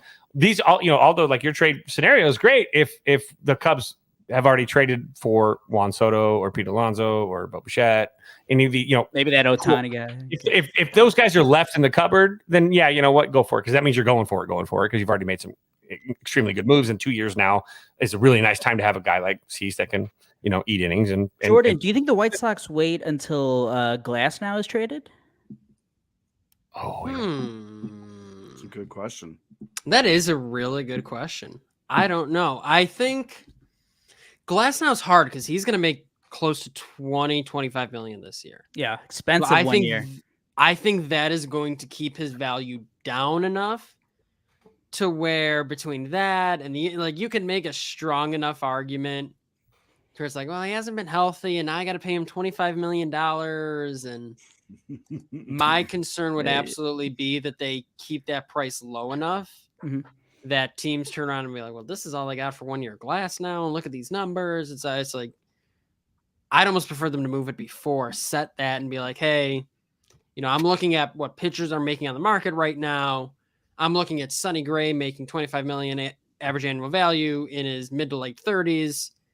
I see where the pitcher market is going. I'm going to hop on it now. Fair. Versus I think the Glasnow trade has the potential to deflate the Cease market in multiple ways, because now that's one less team you can trade with, and I don't think that return is going to be that great personally. I could be wrong, but I'm not totally sold on waiting. Sometimes I am. I don't think in this case I am though. All right, sorry.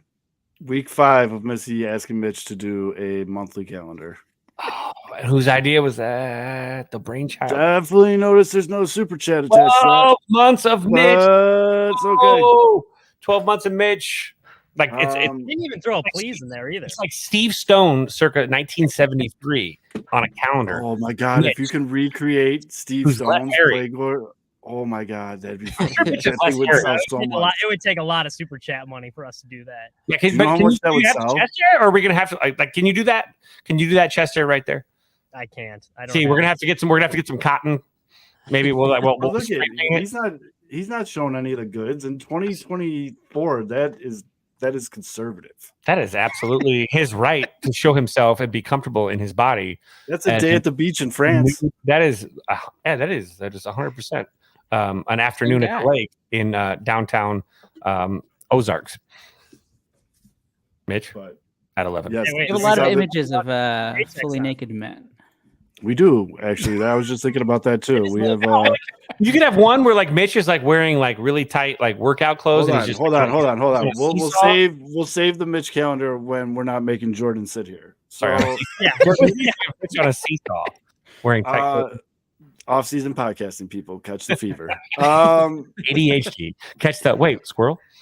So is there any, I guess, kind of mystery team? A team, we love mystery teams, Ooh. but Mhm. any team that you haven't really seen anybody talking about that needs pitching, has a decent farm system that could be a possible destination?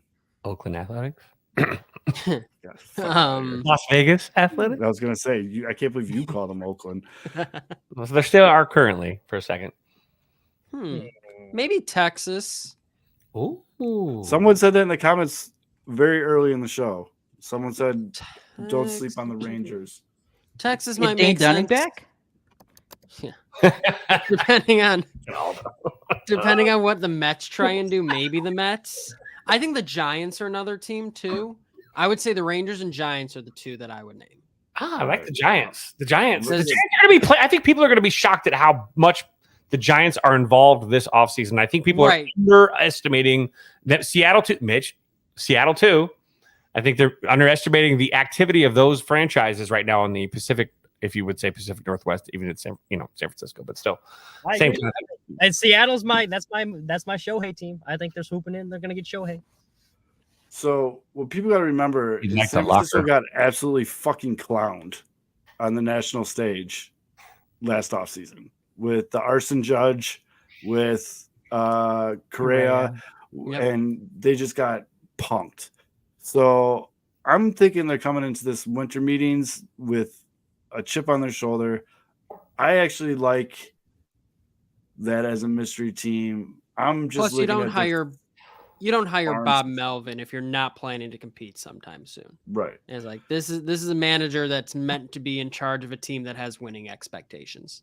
also true, Alex. By the way, Yes, this is also very true.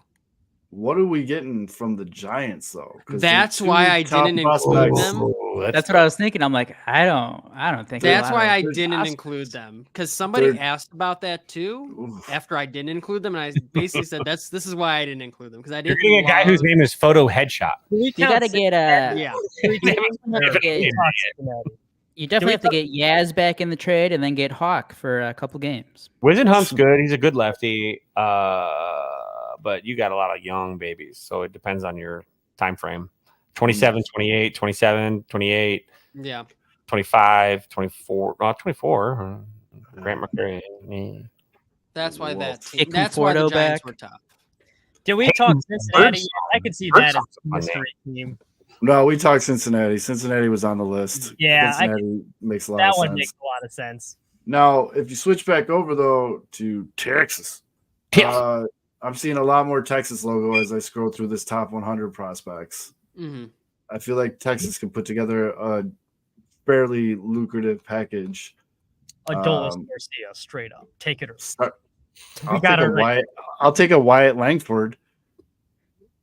Right. I think there's a lot of these guys with Texas. It's tough though because like just spend money. Like that's Right. what you've been doing, and that's been pretty That's true. successful. Why I didn't include Texas is like why would Texas trade for guys when they can just simply pay? Do they still have money any money? like they've been doing? Right. Yeah. Maybe they don't have money. Well, and they get Hmm. DeGrom back too. Do they really need to spend that money on or assets on Dylan Cease? I don't know. It's I would that re- one was tougher too. I have seen a lot of fans mentioning it, which was interesting. Yeah, I mean, I'll take a Sebastian Walcott. Wyatt Langford, that's another Florida guy. I mean, they got a pretty crowded outfield already. I'd be surprised if they moved Langford. Like Langford, yeah, I know that's a could wish. be out there Yeah. opening day for a team. I mean, they were talking about how it was like a toss up between him and Evan Carter on who they were going to bring. I mean, they made the right move. Evan Carter obviously had a great postseason, but they're 1-2. And come on, his name is literally Wyatt Langford. How does he not play in the state of Texas? Like, this guy's name's fucking Wyatt. I don't think the Yankees wouldn't trade for. I think they're loading up for Soto. Yeah, I keep seeing that today too. Yeah. Do the Yankees have a farm system? Yeah, they got the Dominguez guy that everyone was like high on until Torres, whatever. Yeah. That I was like totally on track to be wrong about until that happened. I mean, I'm not seeing anything here that's really blowing me away. Spencer Jones, he's 22. His ETA is 2025. He's their top rated prospect. Who are the Yankees? Who? Yankees? Spencer Jones. Yeah, he's an outfielder. AA last year. Well, Jordan. So, what do you prefer? Let's take away the pedigree on the prospects, but in general, do you want MLB ready to MLB player back, or do you want maybe the guy who's a couple years away, but maybe has higher potential? Potential. I don't know. Ceiling always is a hard part for me because I always almost prefer the ceiling. The problem is this team has shown they don't necessarily get their players to the ceiling. So would you rather have someone who's a little bit closer that you know can contribute soon? I don't have strong preferences either way. The only thing I have a strong preference against is like, I said this before, like GMs aren't necessarily a one-size-fits-all sort of strategy in how they do trades. But if the bummer trade is how Getz is thinking, where it's always going to be pure quantity over quality, where it's like when the A's traded Frankie Montas to the Yankees, and then you looked at that package originally. Now Medina's turning himself into something decent, but you looked at that package originally, you're like, that's it? Like, that's all they got? Like, sure, they got 4 or 5 names, but it's like, that's all we got? Mm-hmm. That's where I'd be concerned, where it's like he just prioritized 4 or 5 names that maybe are a little bit more closer to Major League ready. You can plug and play them a little bit sooner. And it's like, where is this team? The problem is, where is this team getting its next studs? Like when they first did this, it was supposed to be Moncada, Cease, Kopech. You saw the vision in that. Where is this next crop of studs? Everyone's talking a lot about the depth, and like, yeah, this depth would have been awesome 3 years ago when the Sox needed it. The Sox don't need depth right now. They need good baseball players. It's the opposite problem of where they've been, and this is a harder place to be because you have to either pay for stars or develop them. Yep. Yeah, and I mean, you could take TA off this list.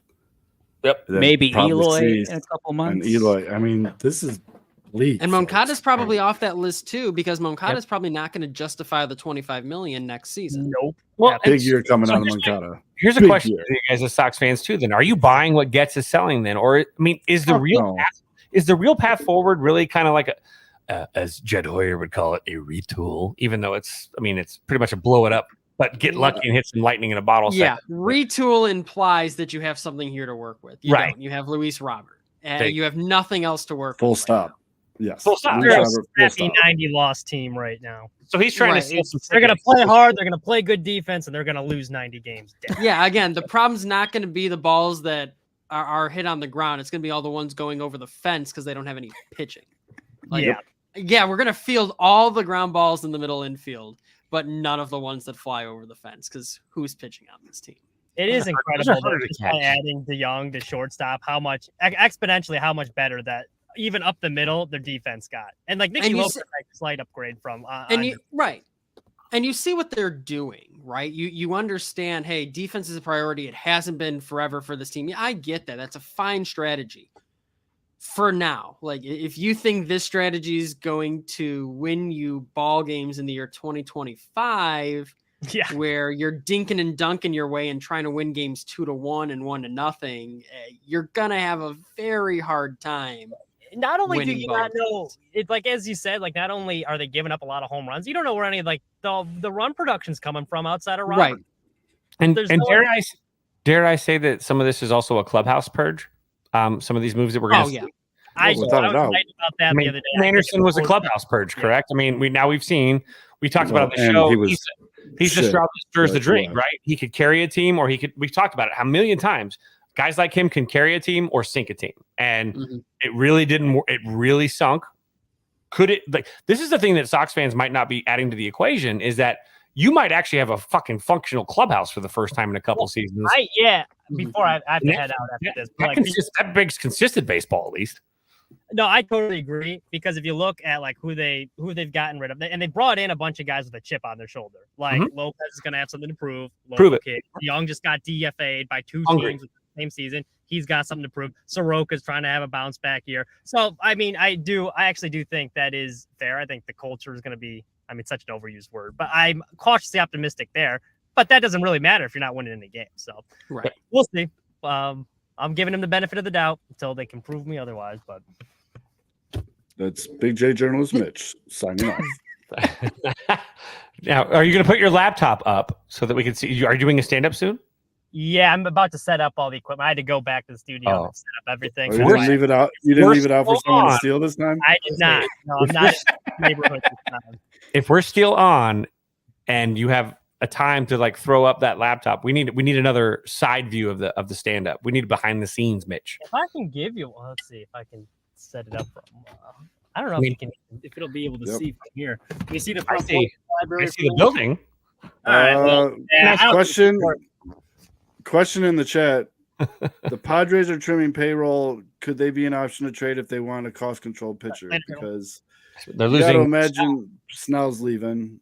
The Padres even have anything to trade though? Yeah. Their top. I put the Padres in my article. Juan Soto. No. For Juan Soto, no. For Robbie Snelling was the name I targeted. Again, it's hard. Really? Pitchers are. It's as I'm learning, including top pitchers in this is hard. I get it. Yes.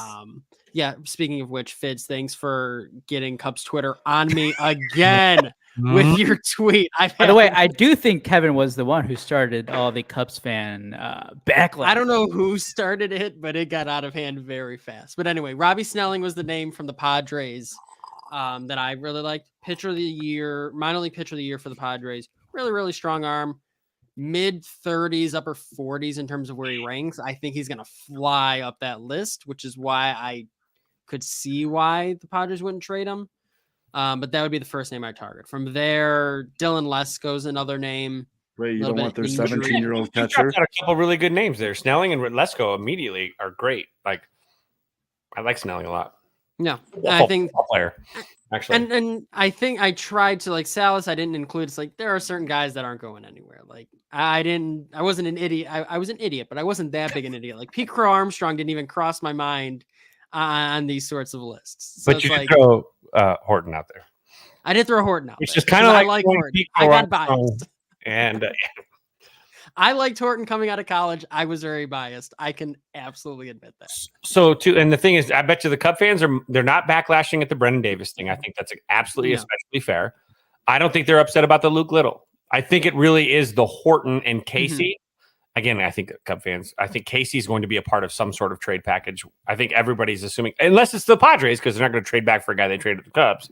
But I think Casey pops into, like, again, those two guys I feel like those are the buzz. The other two were actually, I felt fair. I feel like you could throw in a Christopher Morel or another major league ready guy for the White Sox as well. Maybe a Tristan Thompson. I don't know, whatever.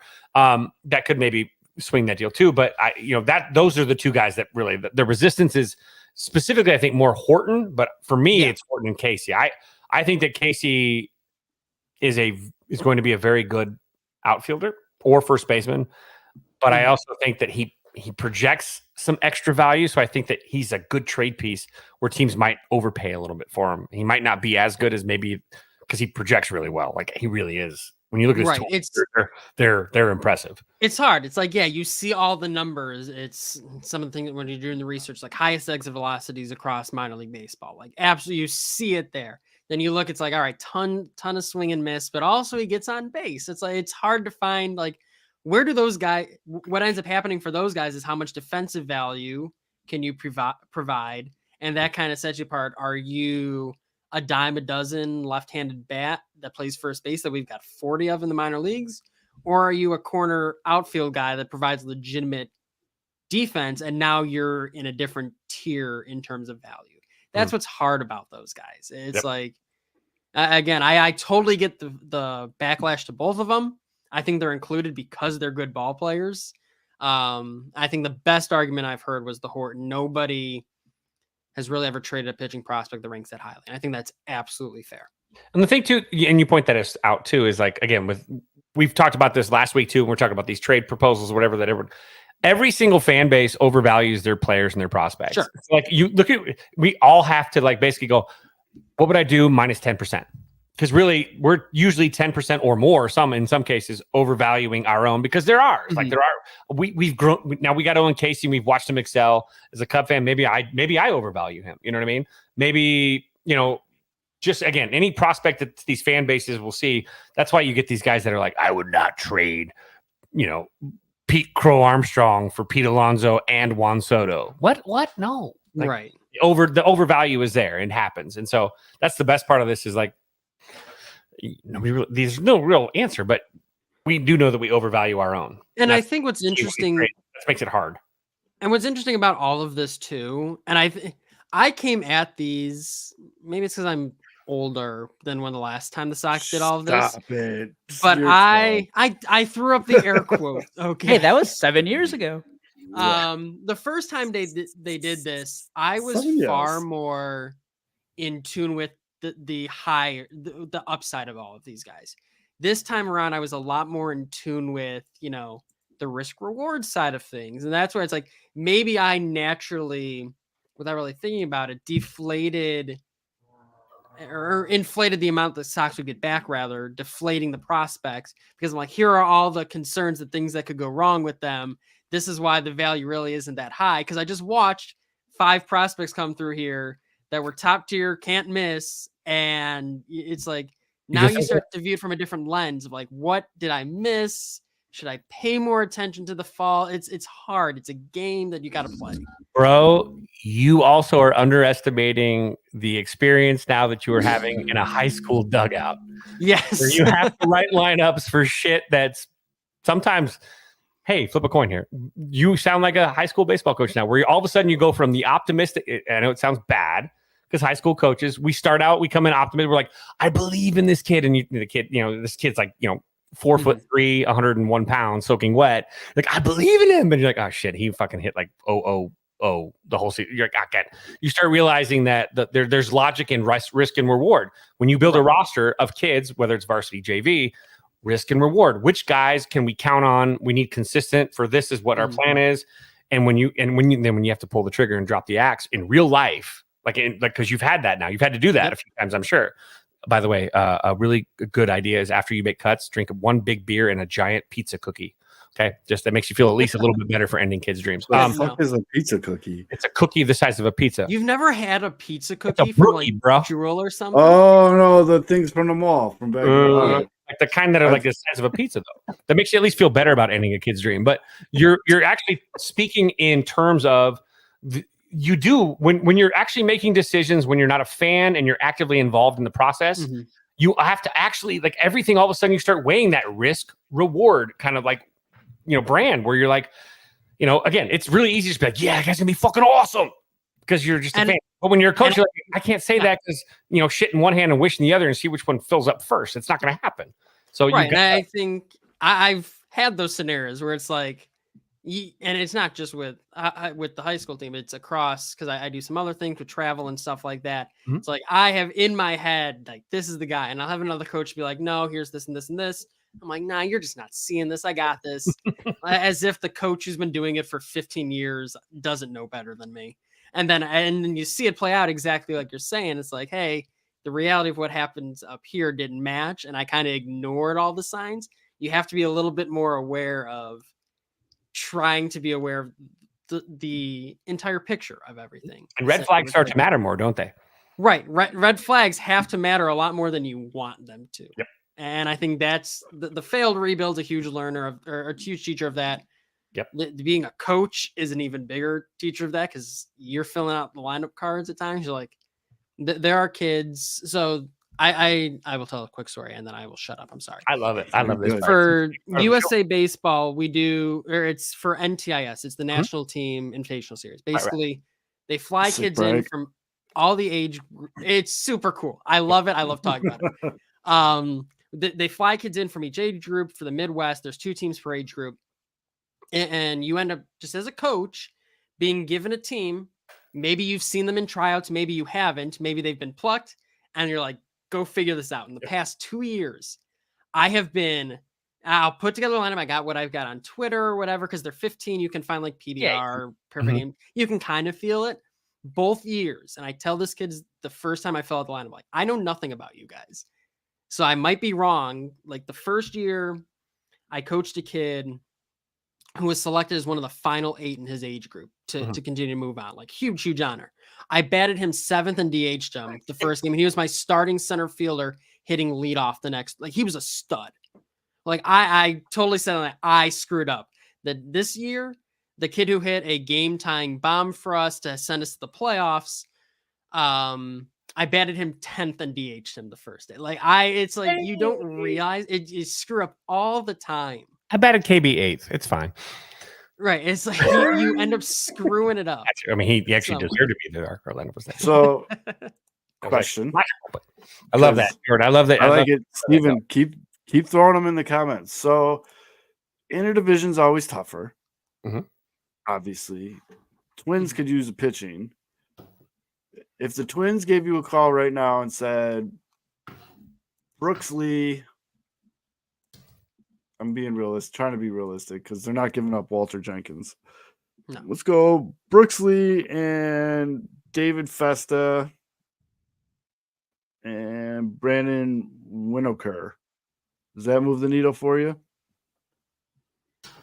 Lee's interesting.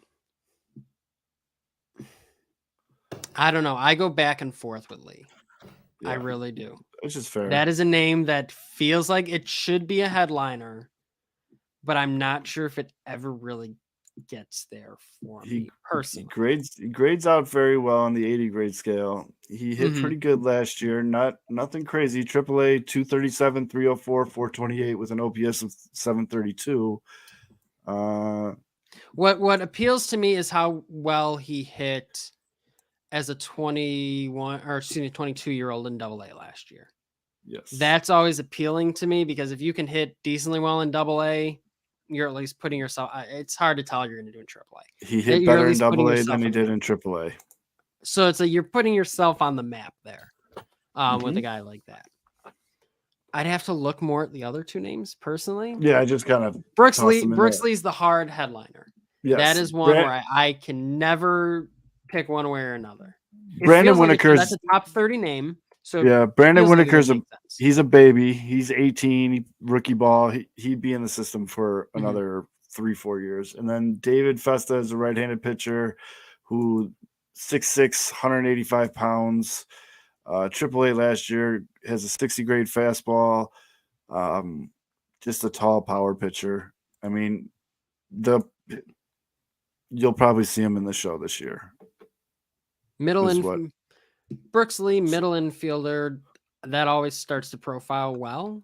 Mm-hmm. Now it's about translating it up a couple levels. Right. I am tentatively saying that's at least near the ballpark. I would agree. I mean, but then you think about it for a second. It's the fucking Twins. You got to make them overpay. Right. I That's the mean- concern where it's like the inner division tax or whatever they call it. Yep. Where it's like Because now you're talking every Brooks team can do Lee, that. and then throw me Marco Raya. He's their 4th rated prospect, right-handed pitcher. ETA's 2025, 6'1", 170 pounds. Mhm.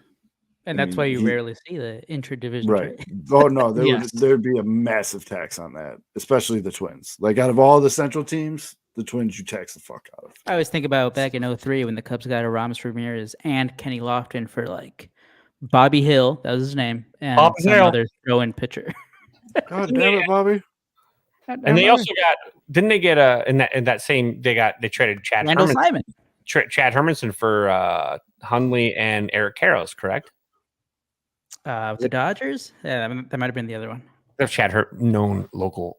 Chad was a Cub for a second, everybody. I was messing around if he's listening. Sorry, Chad. But yeah, those trades, those intra-division trades, always tough.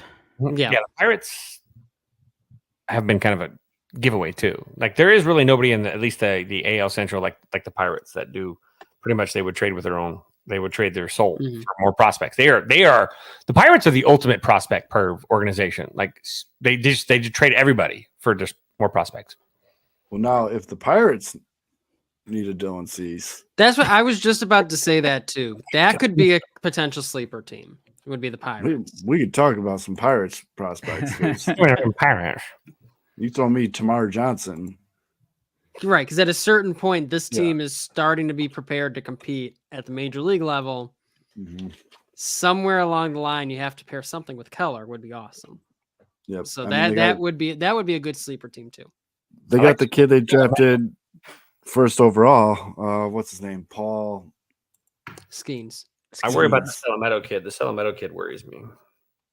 I mean, Paul Skeens is going to be their ace. He has tattoos. This year, maybe. They have a kid, Bubba Chandler. Let's go. I like that. If the Pirates are aggressive like that, they are in a position where, like, I mean, they were like a 70-win team or whatever. They have some young guys though that are coming up. They if they were aggressive, the problem with them is like they just never obviously they never spend in free agency, so they can never like get that star power to really go over the top.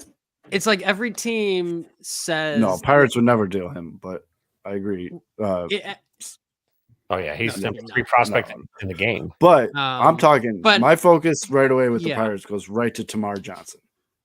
The funny thing with the Pirates too is like every year someone wants to trade, some fan base wants to trade for some player from the Pirates, and Pirate fans are like, we are trying to compete sometime soon, and that's fair. But then you have to go out and make a move of some sort. I've been saying that since like 1980, 1990, 91. Right. It's like that is Cabrera scored. They've been saying it since then. Yeah, you've been competing or rebuilding forever, planning to compete. I get it, but where's that move? Every team has that move or should have that move that puts you on that map of saying, "Oh yeah, they are actually trying to compete." Okay, cool. They haven't done that yet. Cease would be that. I want to know what they said to Brian Reynolds to keep him in Pittsburgh. Promises had to have been made. That is true. Because the money didn't exactly. He probably could have gotten that money elsewhere and better. Right. Yeah, exactly. So they had to tell him like the move or whatever we're talking about has to be coming soon. Because I mean, having the number 1 pick and getting that dominant ass pitcher, cool. That guy plays 1 every 5 games. When do we get our draft lottery, by the way? When does that come? Next week sometime. It's during the winter meetings. We're coming. Where are the winter meetings? Are they in Vegas, Fids? No. Nashville. No, they're closer to me. Home of the Nashville White Sox. Nashville White Sox. Hold on. Wait. Don't we have Nashville, it? Where's the picture? It's the Nashville White Royals. The White Royals, of course. There it is. We never got Dayton Moore, though. That was all real footage. These are all real pictures. These were pitched to it. They were sent in the DMs. Real. But we have to add Nicky Lopez to that. We are crawling up to the 2-hour mark. Jordan, you have been more than gracious with your time, and we thank you for letting me just keep talking. I have a tendency so I appreciate it. Jordan, we do that every Wednesday. This is like our little support group that people watch. We just talk about baseball and other shit for usually around 2 hours, but Jordan, let people know where they can find your work. And for all even the OnlyFans, include the OnlyFans. All shits and giggles. I over the years have limited who I read. And I've done that for a number of reasons. And Jordan, you are on that short list, man. I do appreciate you coming on. I always appreciate your opinion. And I appreciate you being a buddy, man. So thank you for coming on. And please let people know where they can find your work. Well, thank you guys as well. I genuinely do appreciate coming on, having the conversation. I know Fids over the years, especially you, have caused me to think in a lot of different ways, and I've always appreciated that too about you. I don't think I've ever told you that, but while we're sending the niceties out, I thought I might as well throw that one out there. Appreciate But I really do appreciate all three of you, and you've always been more than gracious to me, so I do appreciate that. At JLazowski14 is the Twitter. I try and limit my rants now. I haven't been good at it. Sox on 35th is where I do most of my writing. I was like shouting out Diamond Digest, which is the other page I help run. It's all baseball teams. It's a lot of younger high school, college students really trying to get their start in writing, giving them some sort of place just to start putting stuff out there. We've all been there. We know how resumes are, like being able to have writing on a website. I think it's somewhere. cool, man. I think and we do a lot of that in Sports Mockery too. It's just you give a kid a chance, you let them go. Some work out, some don't. But there's been some good shit on there, man. I like to check in there every once in a while. You guys, there's some good ones. There's some kind of shitty ones, but there's some good ones too. There's it's the hit or miss of, hey, anyone really want to give yourself a shot? Here you go. So Peyton, who helps run that page, and Joe, who obviously everybody knows what Sox on 35th, they do awesome jobs too. Those are the main places. Again, thank you guys for having me on and letting me talk for the majority of 2 hours. I talk way too much, so I appreciate it. No, this is pretty much our average now as we go 2 hours. So and especially like I said, we now have a track record of being that show where if someone puts something out there that causes quite a Twitter ruckus, we get them on the show. So I'm glad I'll try and stay out of trouble. I'm glad to we're looking forward to your Eloy trade proposals. Yeah, I can't wait. Top 10 Eloy trade proposals, and it'll be top 5. If I do it, it'll be top 5. Coming back on the show to explain why you all want to burn his house down for his Eloy trades. Here's Jordan Lazowski again. And here's 2 more hours of Eloy trades.